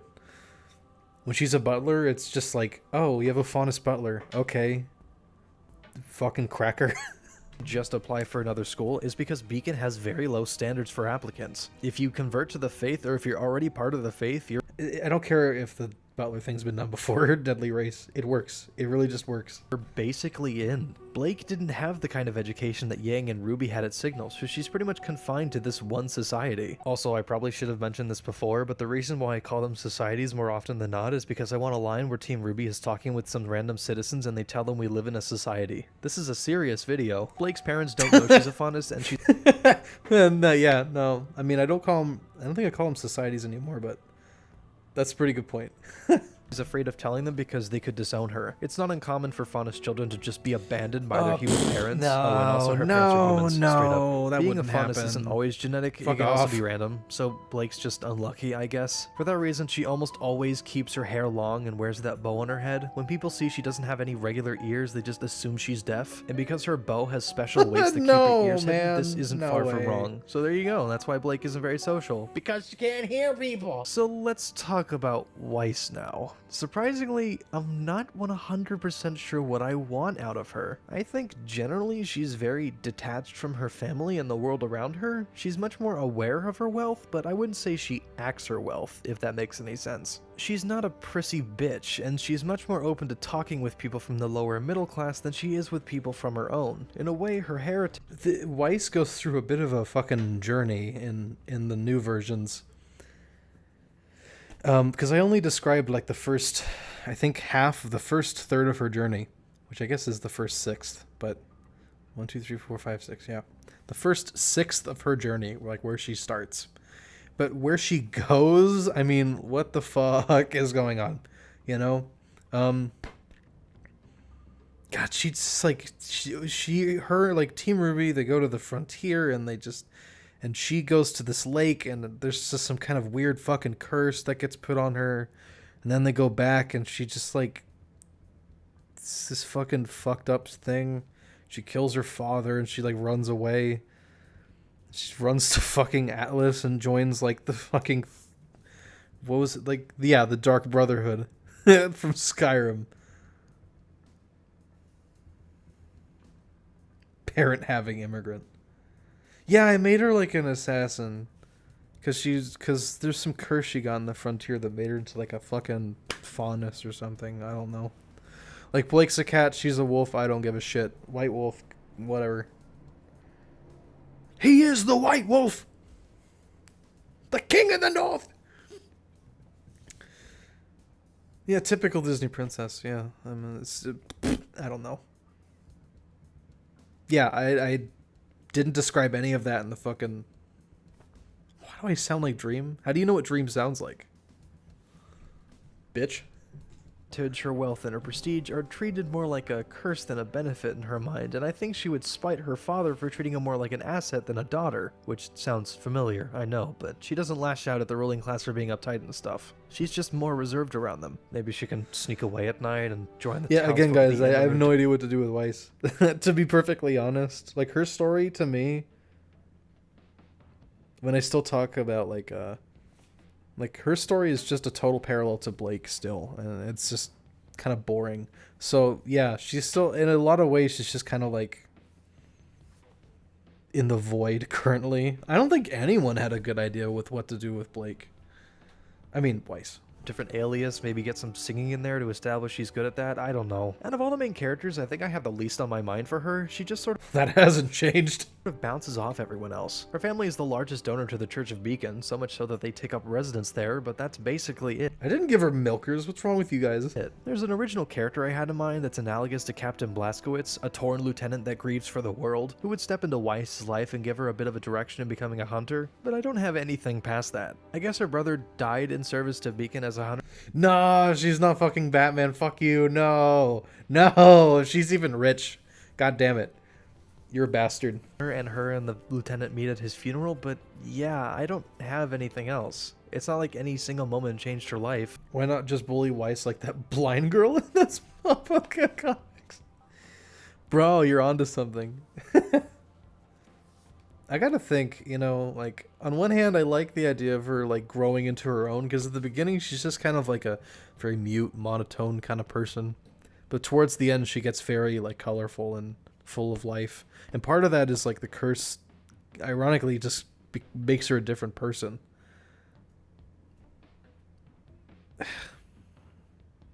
Weiss is the kind of girl that likes it rough. What, you know what the funny thing is that we were pretty tame in the chat for this whole video, right? But the moment I bring up Weiss, everyone just goes like into fucking simp mode. Everyone's talking about milkers, everyone's talking about sex, and it's like, wow, I know my audience. It's just how she is. Gripping, isn't it? Oh yeah, there are other characters, aren't there? This video is long enough, so I'll just give brief descriptions for everyone else. Unlike RWBY Former, my intent was to make RWBY the actual protagonists, so these guys are just flavorings. Just like in RWBY I mean, yeah. Former, Jean is the young Weiss Ayanami. Fuck you. child of 8, all of which are sisters. Because Jean comes from a long line of great generals and kings, and because women can't enlist in the Torrent military, Jean is left with continuing the family legacy of honor and loyalty to the state. So a lot is riding on him. He's not a fraud, he's just afraid of upsetting his father, who is a strict traditionalist. As such, he loves to feign a royal status. So he's like the opposite of Weiss. Pyrrha, I think, is probably the most interesting character I have lined up for all the wrong reasons. There's a very dramatic movement going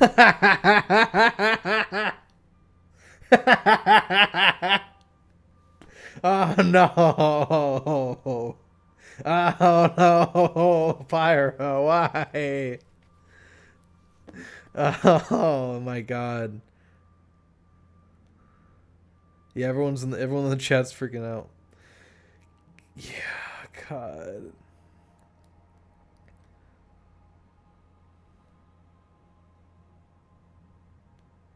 Everyone wants Fuda Weiss. Everyone wants the curse to give her a penis that's like 10 inches long.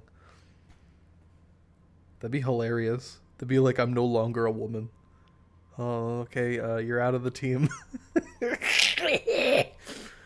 But yeah, Pyrrha. Fuck you, it's Pyrrha. I'm sick of the Pyrrha. I don't give a fuck. Pyrrha is the daughter of Hitler, and that's hilarious, and we're keeping that. going on in Atlas that involves the mass removal and extermination of Faunus, with disturbing similarities to the Weimar Republic, and the head of that movement is her father. So that's weighing on her conscience. She doesn't know whether or not... Originally, her being a Beacon and Weiss being a Beacon were complete, like, I don't knows, right? Like the family of the queen and the daughter of the opposition to that dynasty at the same place at the same time in the same class. Totally a coincidence at first, but then I decided, you know what? No, we gotta fix that. So now there's everyone in the chat being like, oh my god. Sorry, Gazelle. This is welcome to the stream. Pyrrha.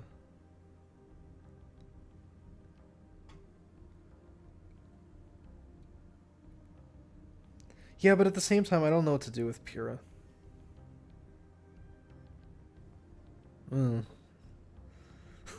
I just think, you know, it's just her being there ties politics back into the family in the same way, into the story, I mean, in the same way that Weiss being there does, you know. Not to embrace her father's ideals, but either way, she's famous because of them.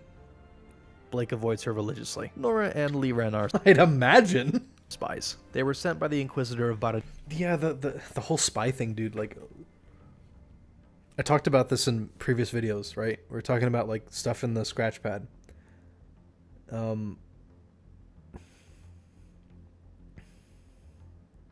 You don't understand. It's completely necessary for the plot to have Pyrrha be Hitler's daughter. Pyrrha can be like can be like the resident tomboy of the story. What do you guys think of that? Can we go with that? Yeah, no, the whole thing about them being spies, I don't know about that, dude. Like, Pyrrha, I get it. John, I get it. But these two, what do I do, man? What do I do? The main cast. You guys are fucked up, but also, like, awesome. San with false papers to investigate the religious doctrine of this relatively new church with low entry requirements. Nora was taken. Yeah, the spy thing does feel like the Shing agents from FMA.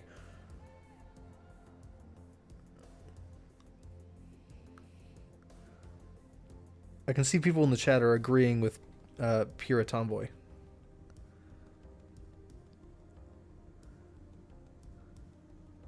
Cool. All right.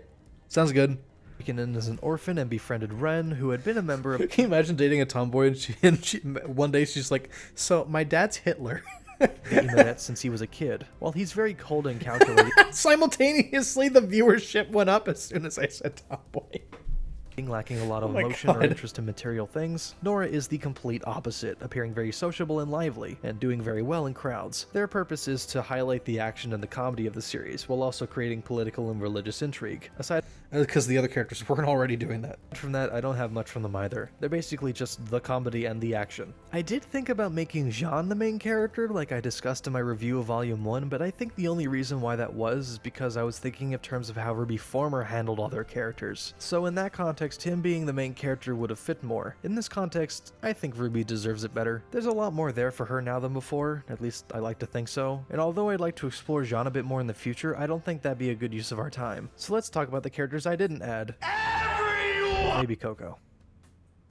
Maybe she can stay. I was born a woman, boss. If I'm being honest, Yeah, the does her dad approve? Of course of course he approves. Do you know what socialism means? Do you know what the Nazis meant? It's like, yeah, provide sons for the Reich, but also like you can fight for it. Like they had girls in the Hitler Youth, you know. What was I gonna say? Yeah, Coco. That team, like, why are they here? You know? I know people are like, oh, Coco, mommy, but I don't fucking give a fuck. I don't know why she's at a school. She's like totally an adult. I can live without a lot of the side Shouldn't characters in even be RWBY here. Former. They're not as important, I think, to a reconstruction. Their exclusion would probably help in the long run too, since one of RWBY Former's biggest faults is having lost focus and who's more important than what. Yeah, no. There was a point here too. I don't know what the fuck that art is for, but we were watching Volume 7, right? And there's that clip where they all go to this ball at like Jacques' place, right? And it's all the characters of RWBY, and we're just staring, and we're like, wow, none of these characters are cool. It's like 20 characters there, and it's like we're following all of them. Oh god. It's so fucking bad. And that's the point I'm trying to make here, is like we need to avoid too many characters. Which is why in like a hypothetical first volume of RWBY Alt, it would just be those 4 living in that world, I think. I mean, you could occasionally cut to someone else, but we have to consolidate. We have to bring it back to the story. We can't have deliberations in Atlas between Winterschnee and John Nikos. We can't do that. Basically, doesn't matter. You can have, like, everyone's families in there, but I think this is more of an opportunity to have better characters than whatever the fuck Volume 4 through 6 did. This is before 7 came out, yeah. Fullmetal Alchemist soundtrack.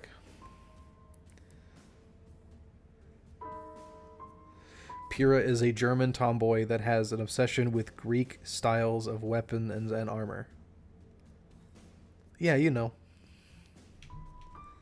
So you might be wondering why I went to all of this effort to try and rebuild RWBY. Well, it's because I hate RWBY, and I think it's terrible. That shot is so bad. All of this I effort know to why try I and showed that. rebuild RWBY. Look Well, at them. They're clipping it's over the because I hate grass. RWBY, and I It's think so it's terrible, bad. and I think the way they've What is made that? it is even worse, if that makes any sense at all. I think within RWBY Former, there is some kind of story that can be told that is much better than what really is being told. Somewhere in there is an idea worth these characters and these designs. Somewhere in there is a series that people will like for more than just vapid reasons. Somewhere in there is a RWBY worth telling, as is, I can't really say it is worth telling. And I can't say this one is just objectively better, but like I said, at least it's not RWBY Former.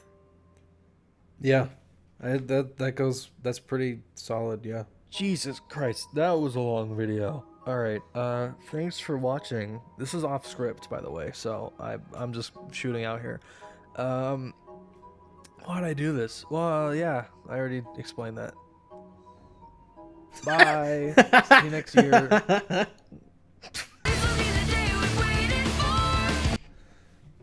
Yeah, I don't think there's anything past this. I think that's actually the end of the video. Yeah. Okay. We've done it, guys. We've watched the video. We've finished the video, actually. I'll pause it here. Wow. Okay.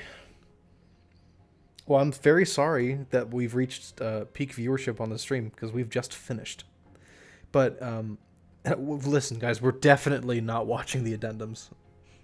Like, I just wanted to do this one because the addendums are mostly not even my ideas, right? Like, they're your ideas. I don't want to bully you guys more than I already have. So, parting thoughts. Well,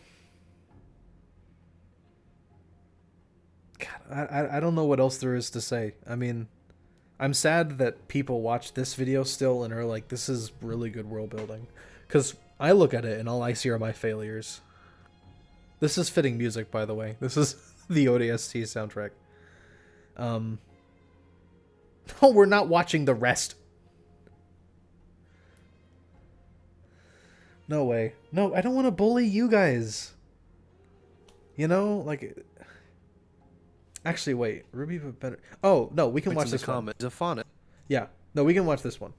Because this isn't you guys. This is just me responding to you guys in the comments. Which should have been how it stayed, right? Like, I just make these addendums on my own, but they would be in response to things that you have in the comments. Like, no condescending, no convoluted, like, scratch pad progress. Just post ideas and comments, which in and of itself is, like, keep it succinct and stuff. Like, that would have been a much better way of doing it. I know you guys want me to dab on other people's ideas that I canonize, but listen, I've done that. I've done too much already. I don't want to beat a dead horse. Let's just talk about my ideas, which there are more of here. It is extremely boring though, so you're more than welcome to just like tab out. If you haven't seen my other video on RWBY Alternate, please do so. It kind of gives context for this one. You guys brought up some really great points in the comments, so I wanted to take this opportunity to address them. Let's jump right into it. How do Blake's parents not know she's a faunus? Because it's a stupid idea. Right? It's a dumb idea to have them be alive. It's silly. Just to clarify, faunus are not born with their traits. They usually emerge as early as 7 or 8, or even as late as 16 or 17. Yeah, this is all contrived. I don't care. Let's see if I can find, like... Oh, there is a funny joke I make here, Okay, though. you know what, you get it. It's complicated. And by complicated... Yeah, it is complicated, but why does it have to be complicated? This is a great example of, like, this is not how you set up something. Nothing expository should be convoluted. Never do that. Always go for keep it simple, stupid, right? And it's not going to dumb down your story if you do that. It's just going to make your story more interesting. Bionicle, right? It has this huge fucking lore, but it comes down to 6 heroes fight against evil. If you can't put it in one sentence, there's no point in writing it at all. It's like you tell any story, you write any story, doesn't matter if it's a screenplay or a book or a video game.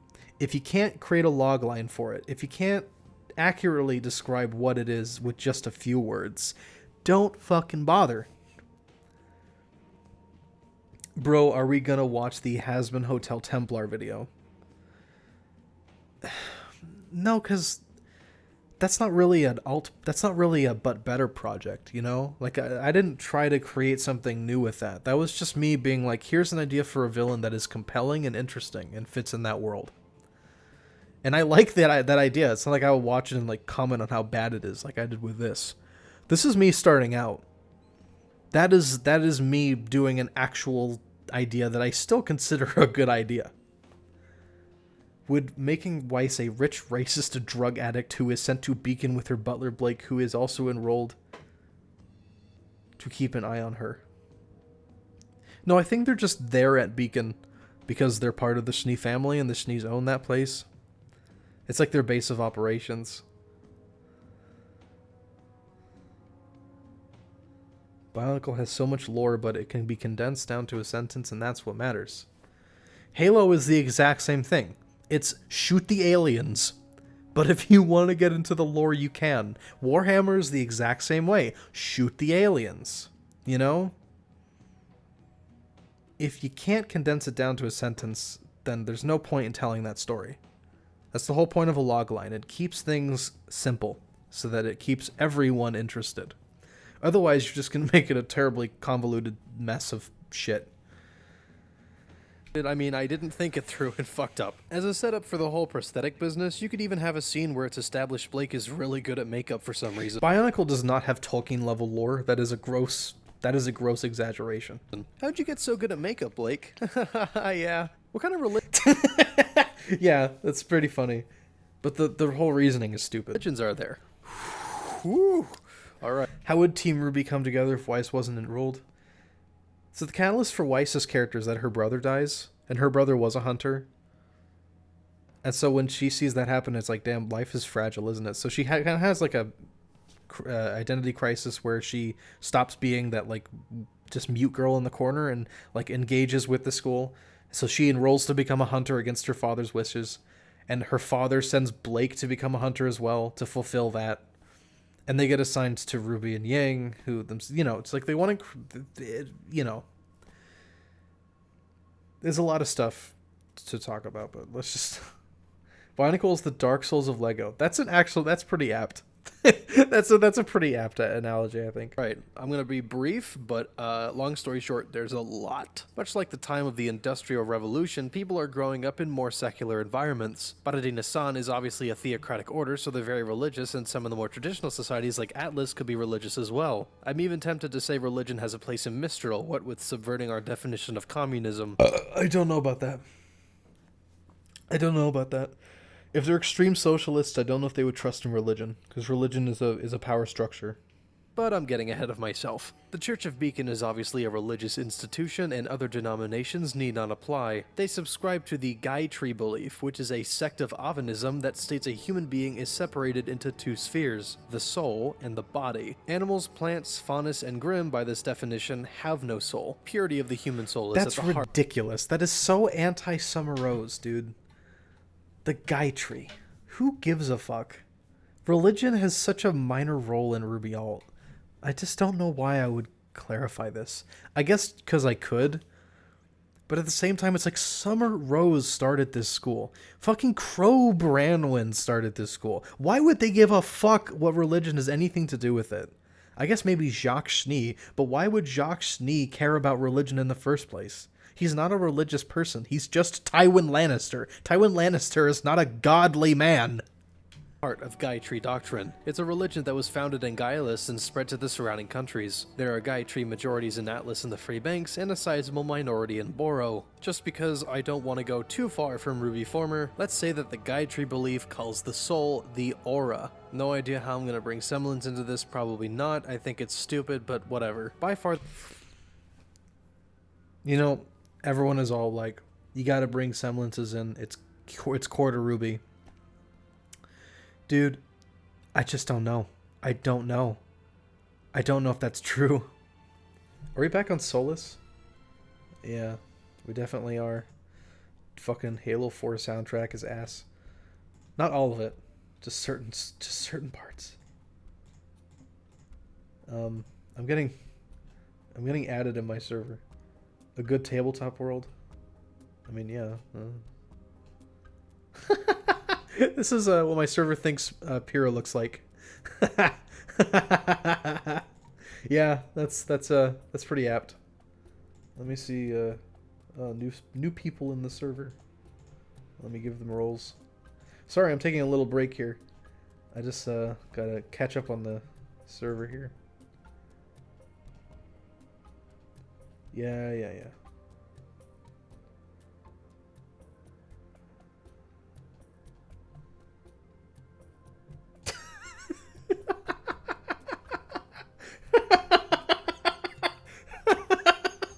Oh my god. Okay, we're getting back to the video. The largest religion is Avanism, which emerged from the post-imperial beliefs of Anicism. Anicism believed that the fall of the Empire was the result of a massive war between Ani, God, and the Empire, and that the Grimm... This is still kind of true. Where Anicism is very much like, the Hunters are evil, the Grimm are good, we need to stay in Marathon. Yeah. The Grimm are the children of Ani. And Avanism is just like, no, they're not. They're very clearly like shadowy devils, and we need to fight them. And that's when that Reformation began. Shoot the Goth and the big ass spider. Yeah, it's I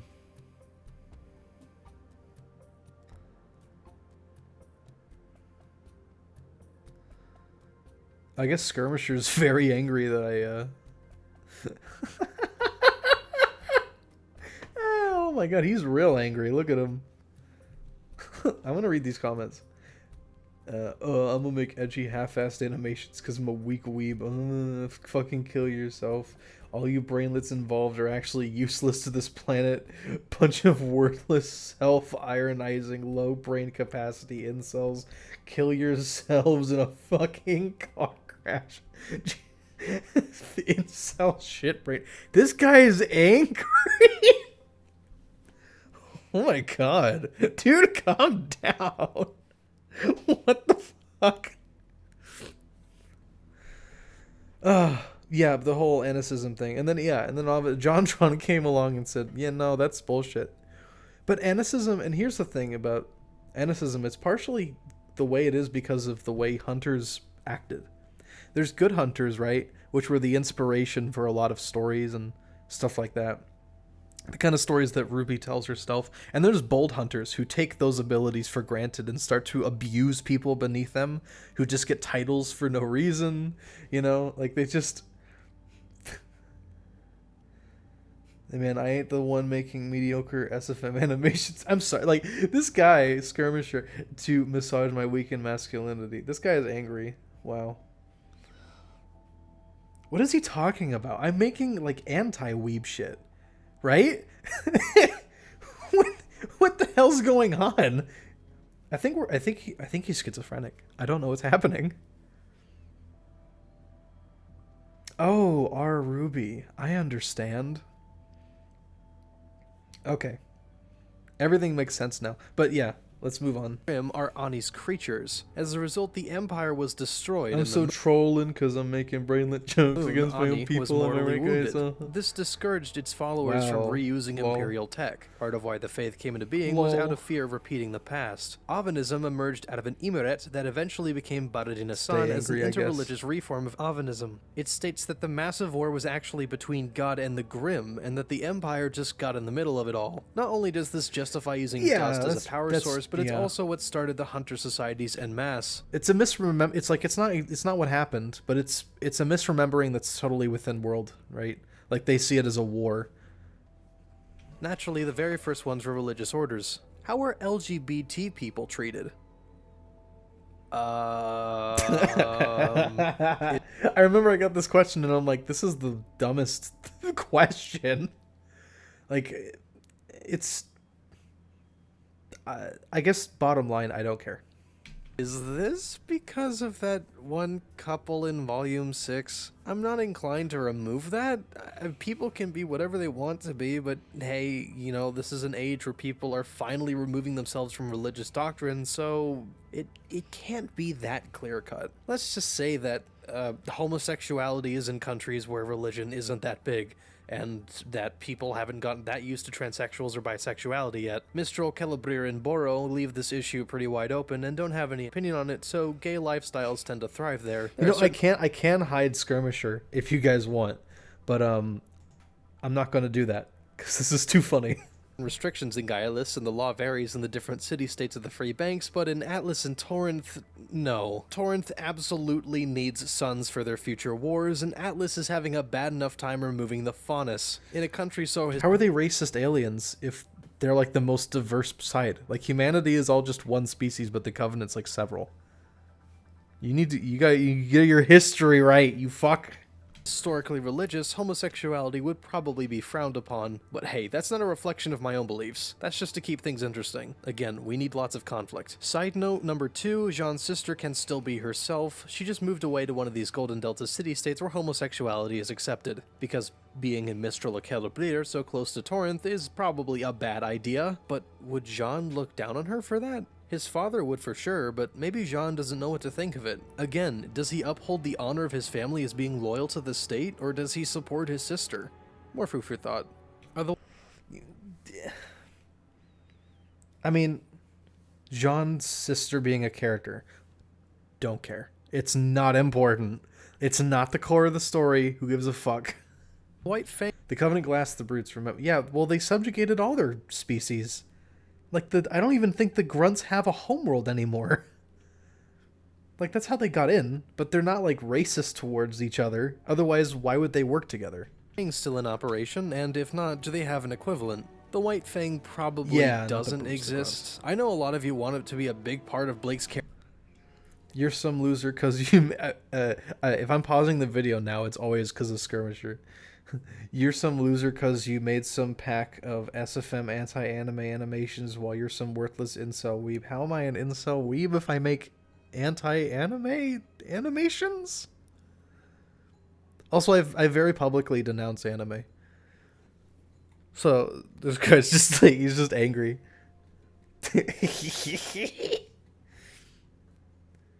It's funny seeing people on the internet just lose their minds.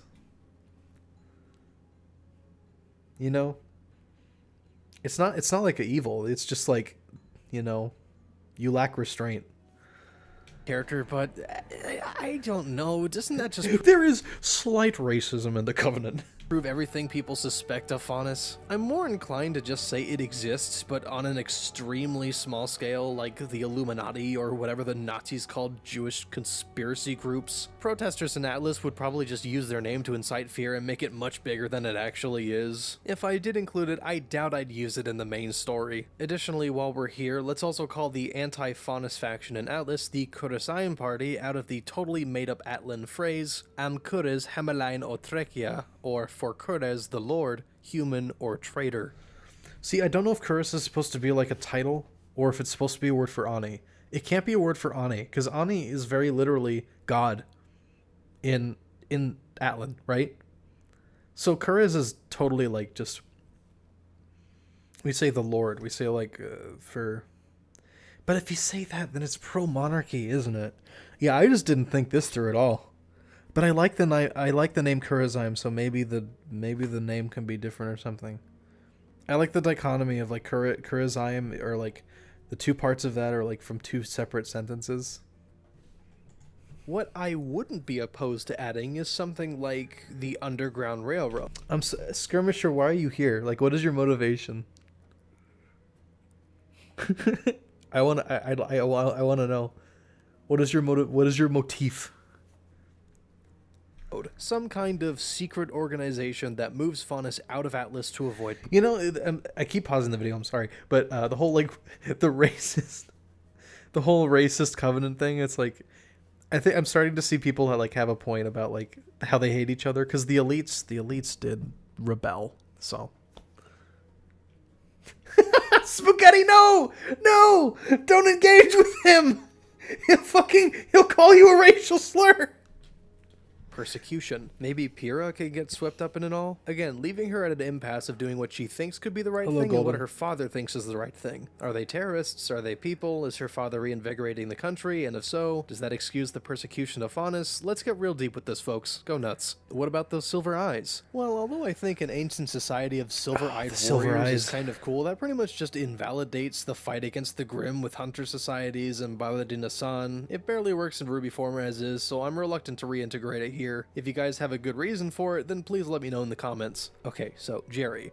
Communism without starving? Yeah, Mistral's communism probably needs to be constructed a bit more specifically. Let's just say communism is a bit exaggerated. Everyone is treated and paid mostly the same, the government has a strong influence on the press and the media, and most projects within its borders are government Skirmisher mandated. imminent. But there's still a strict caste system left over from the Old Kingdom, there's rudimentary free market, and some jobs pay higher than others for no other reason than it's more valuable to the employer. As some of you suggested, it's basically China today. The whole commune angle is just an excuse for higher government control. Again, the whole communism thing. But I do want to talk about what's going on with Halo music here. Oh, it's winding down. Okay. Yeah, what I wanted to talk about was I'd rather live being called a racial slur than live. What the? Okay. All right.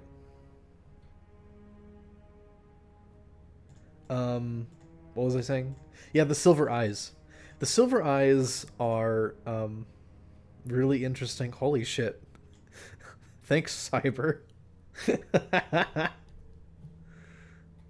The whole silver eyes thing. I remember here I was like reluctant because I know silver eyes were like they were like a catch-all, like an ultimate for RWBY, where she would just win if she used them. And I think about that and I'm like, what the fuck? You know, it just seems unfair and it kind of ruins like the whole stress of being a hunter if you just have a move that works all the time. So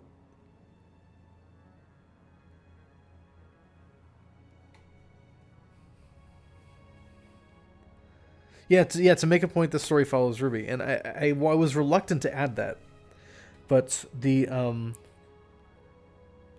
looking back on it, silver-eyed warriors fighting the Grimm, like being created to fight them specifically, is, well, I mean, you're listening to it. It's super Halo, and I love Halo, so I'm totally for it now, and that's actually like, it's hunters being the reason why humanity's still alive is such a cool thing. It's just, yeah, I generally like the motif of hunters being these superhuman beings that, like, their powers pass on to their children and they form this kind of, like, upper echelon, but those powers start to thin through time and they kind of dissipate throughout Marathon. And their descendants, you know, they fade away too, and there's only, like, a handful left. Summer Rose is one of them. She has a daughter. The only thing really left is those silver eyes. You know, your descendant was part of those tests. Your descendant was a hunter. And because of ominism, it has that sort of aura of respect.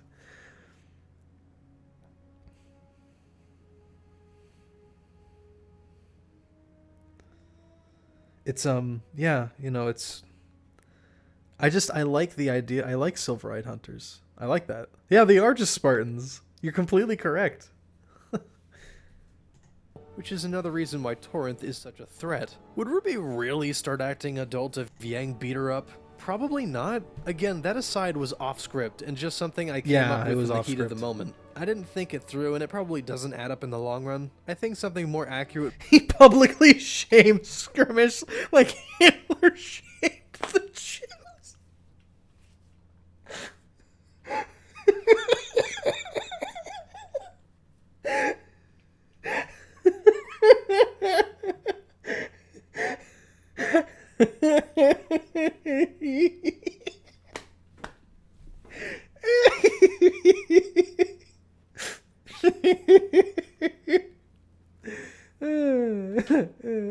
Oh my god. It would be RWBY trying harder not only to impress Yang, but to also become a decent hunter. But so far, that's literally it. I'll think it over. Are you going to keep Sun? What do you mean the embers, Donovan? Yeah, the powers do get passed down, but over like hundreds and hundreds of years, you start to. He's gonna do me now.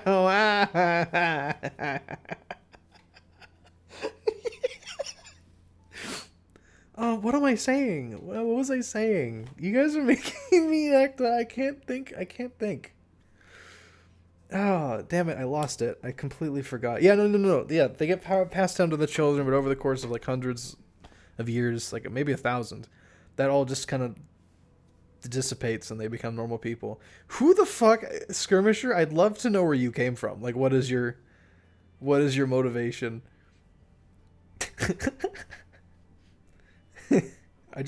People who just get irrationally angry is wonderful. You guys wanted me to keep him in, so sure. We should populate this setting with characters that stand out. Even if I keep Sun as is and refuse to... No, you should populate the setting with characters that people care about, not characters that stand out. No, that's silly. Yeah, no, you should have characters people care about, because you look at like Game of Thrones, right? And that cast is nothing but people who are like, you care about them, but they don't stand out. They're just people, you know? It doesn't matter that you have a pretty face. You have to have like a character that people are engaged with, that a journey that people want to follow. To change him, he's at least a distinct design and gets a few laughs. I still fucking love this line. The White Fang is evil, I totally called it, and I'm bringing your daughter back! Someone suggested he could be a normal human guy who likes funness, and... Ugh. Yeah, that seemed sounds not good. so fun He anymore. could be the first one that learns Blake is a faunus and has to keep that a secret from everyone, but also kind of blunders everything up. Kind of like Steve Palchuk. Also, Trollhunters fans, rise up. Rise up. Someone... Yeah, Trollhunters, that's right. I was watching Trollhunters in 2019. Trollhunters was, what a pleasant surprise. The first 2 seasons of that were so fun. I watched like the first couple episodes and I'm like, what is this? This isn't that interesting. But by the time I was in season 2 and they were like in hell or something, I was like, go! Like I was just so into it and I was like blown away. It's like, holy hell. And then the first season of like 3 Below or whatever it was called, the one with the aliens. Holy shit. Just blew me away. I'm not seeing the movie though. I'm sure it's gonna be garbage. You just watch the first 2 seasons of Trollhunters and the first season of 3 Below. They're pretty good. Someone also mentioned Ozpin being this really secretive guy that's controlling everything from behind the scenes, and maybe I have nothing for him. You guys please talk about it in the comments. And Crow...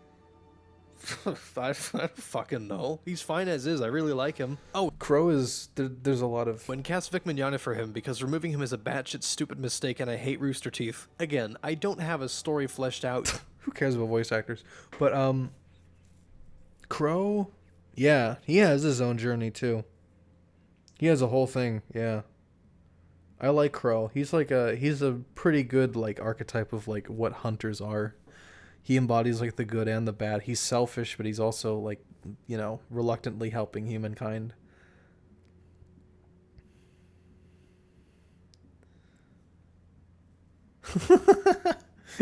Son with the Tommy gun in his tail and just lighting the Kurzheim up. Yeah.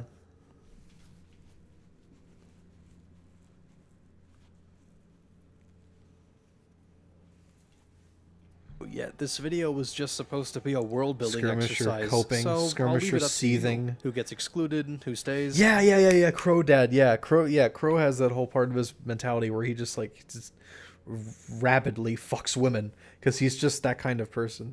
I get not nymphomaniac, but like he's just very apathetic. You know, I don't believe in relationships and stuff like that. He's just inward about that stuff. Crow Dad. Crow Dad does create conflict. I like Crow Dad. I like that because Ruby looks more like Crow than she does Taiyang, and it just makes sense. You know, it just makes sense.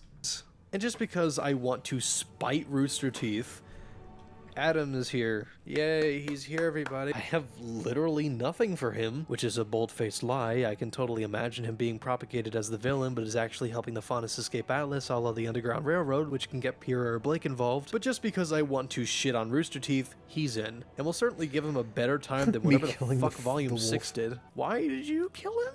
That's why. Are there any villains? Halo. Yeah, the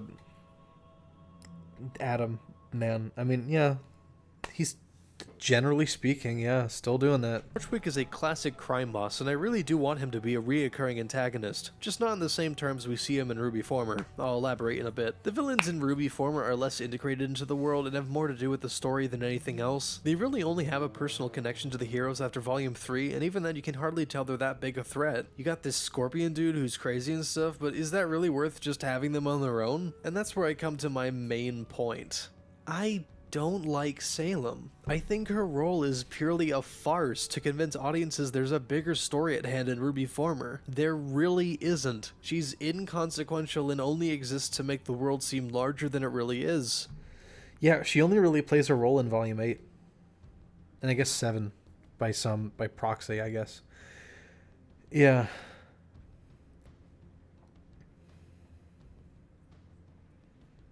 It's silly. Yeah, at the same time, it's like I don't like Salem as a character. Salem as a character sucks. Salem as a villain sucks.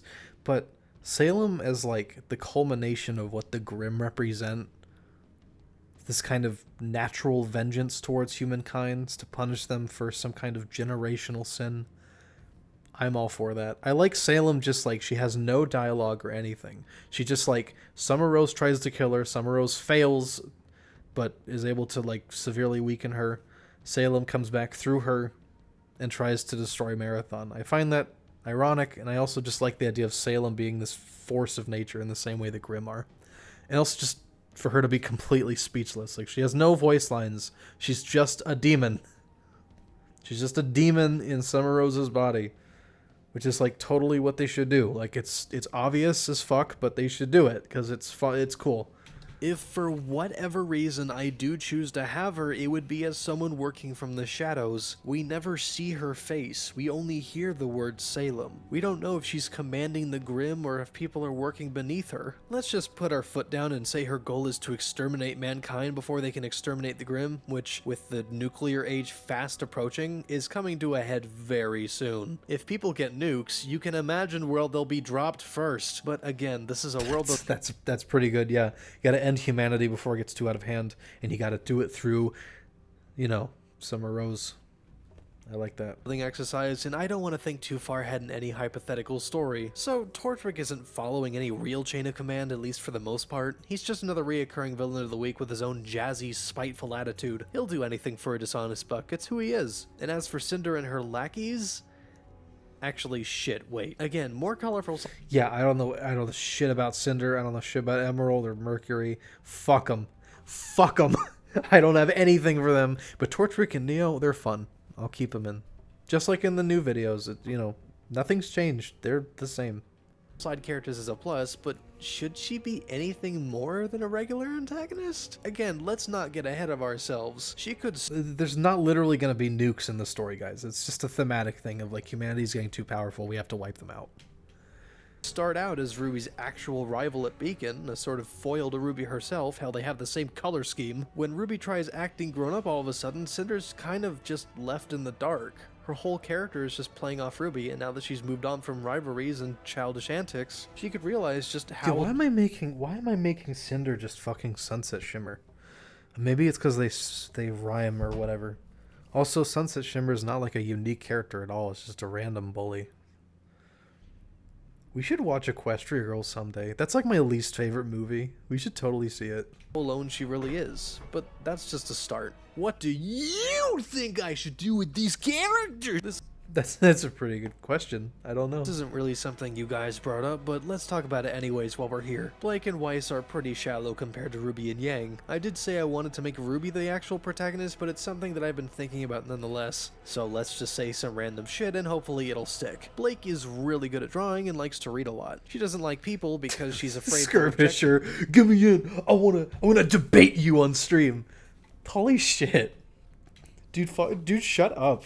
her for being a faunus. Simple, right? But we could make this be a trait of hers. Where are before they her coming faunus from? traits Who even are show these up. people? Maybe she Oh yeah, look tells at the herself render that fucked up Comey's face here because I didn't export it a certain way. to convince herself that being a shut-in and not Yeah. socializing is good for her. Kind of like perpetuating loneliness to the point where if people do try interacting with her, she starts antagonizing them and trying to find some sort of Oh, just the first one. There's no fucking way we're gonna watch all those movies. sinister subtext to their initiative. She tries everything to not be Stream assigned all to a of fire them. team, but gets put with Ruby Yang and No Weiss anyway. way, So as soon as no. they start bunking together, Please. she starts scrutinizing them. She could even be into reading and drawing to begin. Yeah, look at that fucking...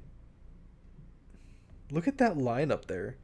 Holy shit. With because she's looking for a legitimate reason not to engage. Think along the lines of toxic loneliness, and I'm pretty sure there's a Kurzgast video that deals with this. Conversely, Weiss can't escape who she is no matter where she goes. Even if she tries shutting herself in, people recognize her from a mile away. So when she enters Fireteam Ruby, originally Wibber, Weiss's family had the society change it to put her name in front. I have no idea why, that's just funny to me. She tries being the outgoing and lively one, but everyone knows who she is. They don't engage because they Yeah, Skirmisher, if you want to join the server, the link's in the fucking World Engine videos. Go ahead and join. I want to see people I want to see you yell at people. You're such an entertaining personality, you know? they want to necessarily, they're doing it not to get in trouble. Again, Weiss's family practically owns the school. They don't want to piss Weiss off and get kicked out, which leaves Blake at an impasse. She kind of has to reach out to Weiss and get on her good side in order to avoid being removed from Beacon. But at the same time, she isn't This is comfortable all with just going engaging over with my people head. or Like, I don't risking care about exposure Yang. as a faunus. Weiss sees through all of this and just wishes people would judge her for who she is rather than what she is, which just Yeah, drives her to be this whole more thing- open wasn't and there a whole inviting thing than about, people like- wish she was. It Isn't there a kinda whole thing like Weiss and Blake relate because they're going through like a similar thing with their family? Oh, fucking... Ow. My hand, ow.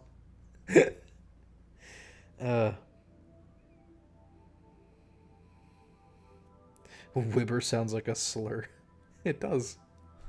gives Nora a It's... What channel? It's, in... When you go to Jerry Freeman, like the channel, in my channels, you'll see something called Freeman's World Engine. The Discord link is in the videos there. So just click that. run for her money, actually. And now let's finish off with probably the biggest and most common point of conversation made about my reconstruction. You went to all this effort to build a world, and it's alright and all, but why even make it RWBY at this point? There's a clear absence of any themes present in RWBY Former, and the setting is so drastically Skirmisher, different. you don't even have points. You're just calling people names.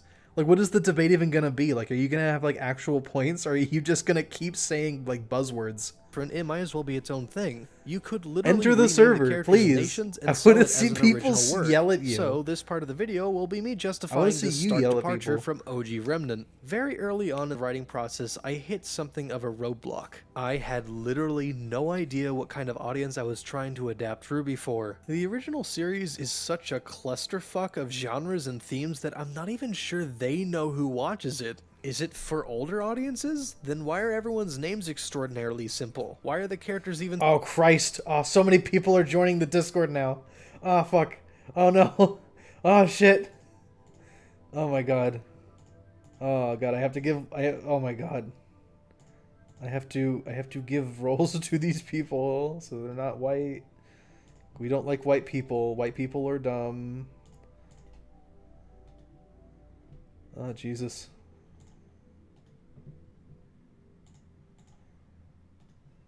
Is that a Vivi avatar? I don't care.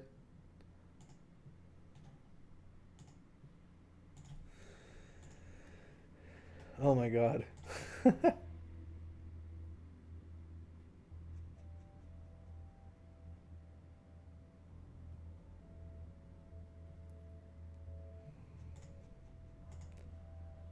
Oh my god. Yeah, now now everyone's just joining the server. This is a nightmare. This is not a good idea. Like, if you're here to see, like, RWBY Alt 2, then I'm sorry. Not gonna happen. Okay.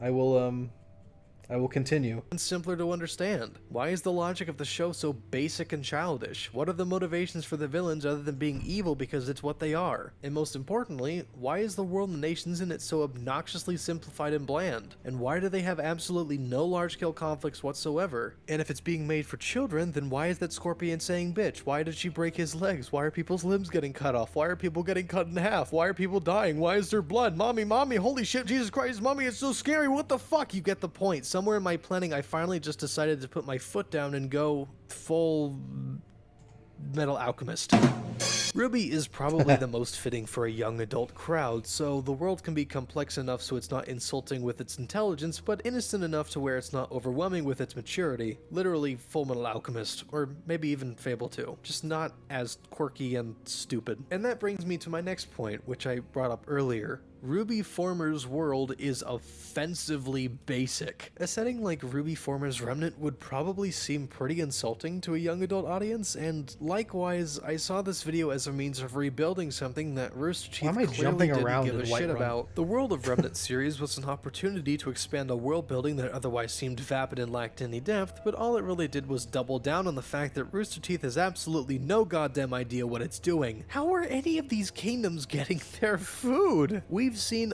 Yeah, that's the thing. Like, okay, I understand, like, talking about resources is just, like, it's way out there. Like, you don't need to talk about it all the time. But listen, like, if there are no grasslands, if there are no forests, where are people getting that shit? Like, that's important. Like, how are they alive? That stuff is important. You need to know that.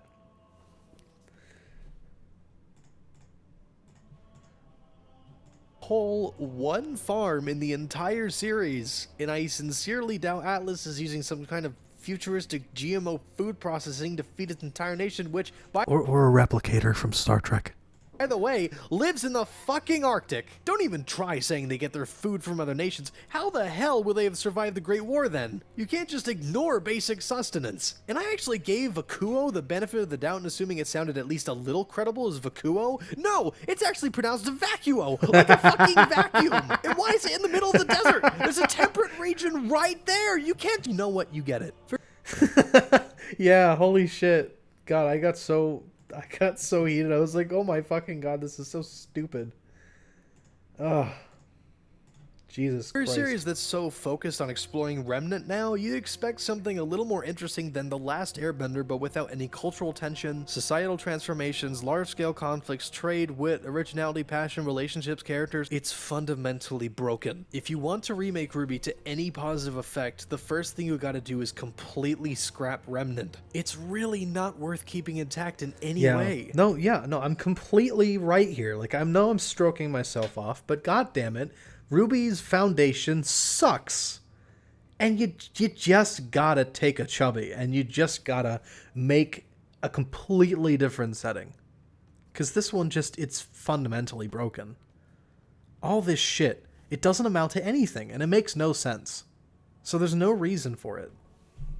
It's not like the themes in RWBY Former are any good as they are either, so why even bother trying to honor them in a rewrite? I may have gone a little too far in uprooting RWBY Former's world, and maybe I lost some of the wit, but hey, don't these characters deserve that? Why would I want to waste these great designs in a world with barely any thought? If the audience is going to explore Remnant, why not make it worthwhile? Why not go nuts? And also, what would be the point of watching a 35-minute video if you're just gonna get the same thing from RWBY Former? My goal wasn't to fix RWBY, it was to rebuild it from the ground up, without exception. Even if I include characters like Salem, Cinder, or Sun, they would have to be different in some kind of way. That's how extensive I want this to be. So please, don't expect me to Vacuo, preserve any it's of a the stupid original name. series bullshit. This is probably why the RWBY subreddit didn't like what I had to say. I didn't post the video there, but someone else did, and I really am grateful. I got some of these points from there, and I'm glad I could address them. Something I did want to clarify though, because I'm not sure the mods weren't looking for an excuse to end a discussion like this, is that even though Am I hiding Nazim under the fucking bridge in Whiterun? Holy Really? I never noticed Canary, this. we all loved him. The I'm mistakes in hiding trying the to resolve in body. RWBY former were his mistakes as well. As brilliant and as legendary as he was, it was just still went his in the show, and sewers. a lot of the things I dislike about RWBY former Holy were things that shit. he brought to the table. But even then, this video wasn't made to spite Monty. It was made to spite Rooster Teeth. If you don't have the foresight to tell that they're milking RWBY for everything it's worth by making its episodes, its scenes, its conversations, and even its fucking frame rate slower, then you're just the right kind of crowd to be manipulated by them. Stop giving them money. End Red versus Blue. Please, for the love of God, stop. Thank you and good night. I've decided to make this a series of video addendums to the lore in case more things need to be elaborated on. I'm still not convinced we've built a setting where cute girls fighting demons with awesome weapons is status quo, so I'll be working at this until I am. If you haven't checked out my other content already, please feel free. Thank you all for dropping by, and I'll see you next time. I can't wait to go into this editing bay and edit my RWBY lore yeah, video. this is What my the school. fuck? What the fuck? Who did this? Who put this? Yeah, that was a real thing that happened. I walked into the fucking into one of the labs, and someone just My RWBY lore queued all video. that shit What up the here. fuck? What the fuck? Who did this? Who put this? It's obviously the voice is obviously dubbed on, but but this is just something that I just walked in on. It was pretty funny. Well, that's it for like the RWBY videos that I've made. So why don't we? I've got an idea. Why don't we go into the voice chat of my server and see what people have to say. Go ahead and click out of this. You can stare at a decent map of Marathon in the meantime. That's fine. See what they have to say. Oh, welcome. Are you guys alive? Yeah. Oh yeah, we're all alive. We're waiting for Summer to join. Is he still not here? That's pretty funny. I thought he was Yeah, I gonna. know. I thought he was gonna debate us. We can all debate him right now, you know, if you're playing us on stream. Everyone's in now. What have you done, Jerry? We really just brought the debate to Jerry, stream. you're an idiot, Jerry. Who's just watching. Where is he? Where's the son of a bitch? Oh shit! Now everyone's joining. Oh god. You're an idiot, Jerry. You shouldn't have done it. People, only fashion, we'll all take turns beating people up. I need to know why. Why does he keep making videos about it? Cause it's funny. He has They give ad revenue. I'm just here to watch. You're here to. Oh my god. Who the fuck is streaming? What? Are we getting Blender donut? You have to understand the pain that I've been going through. All right, I gotta see this. What an absolute Chad. I'm on the teacup right now. See. Which one of you? That's not going. Why are we all here I again? am the ringmaster yes. of the software. I We're will waiting for the skirmisher to square up. He made a donut, bro. This is my donut. so- You He made a know, donut, you dude. know you've reached, you've reached peak existence when you It's spend famous- 3 hours rendering a donut. It's famous YouTuber Mirabo Studios from MiraboStudios.com. Mirabo Studio? Who? From Mirabo Studios? Who are you talking about?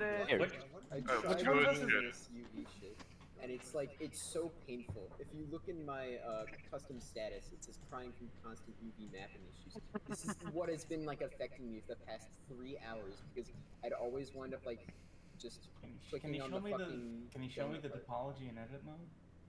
I don't know how to do that. You don't know how to go to edit. Press tab.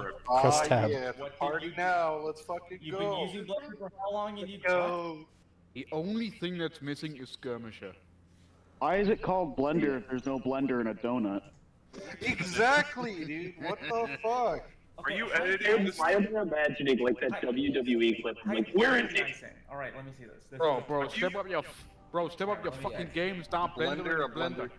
Have you been legitimately editing this thing pixel by pixel? No. No. I have a way to unwrap this. Okay. That's fucking cringe. All right, go to like edge or vertex mode. What is There this you have dude it. over You here have the three climbing on symbols of walls? You have the three cubes. One has a point, one has a line, one has a square. Gary, is this what you expected to come to? Next to edit A little, yeah. Go Just to a little. Click on vertex. Unfortunately, I think Now mouse over an edge. You see? Mouse over an edge, and then press. Oh my Alt, god, more people. Alt right click.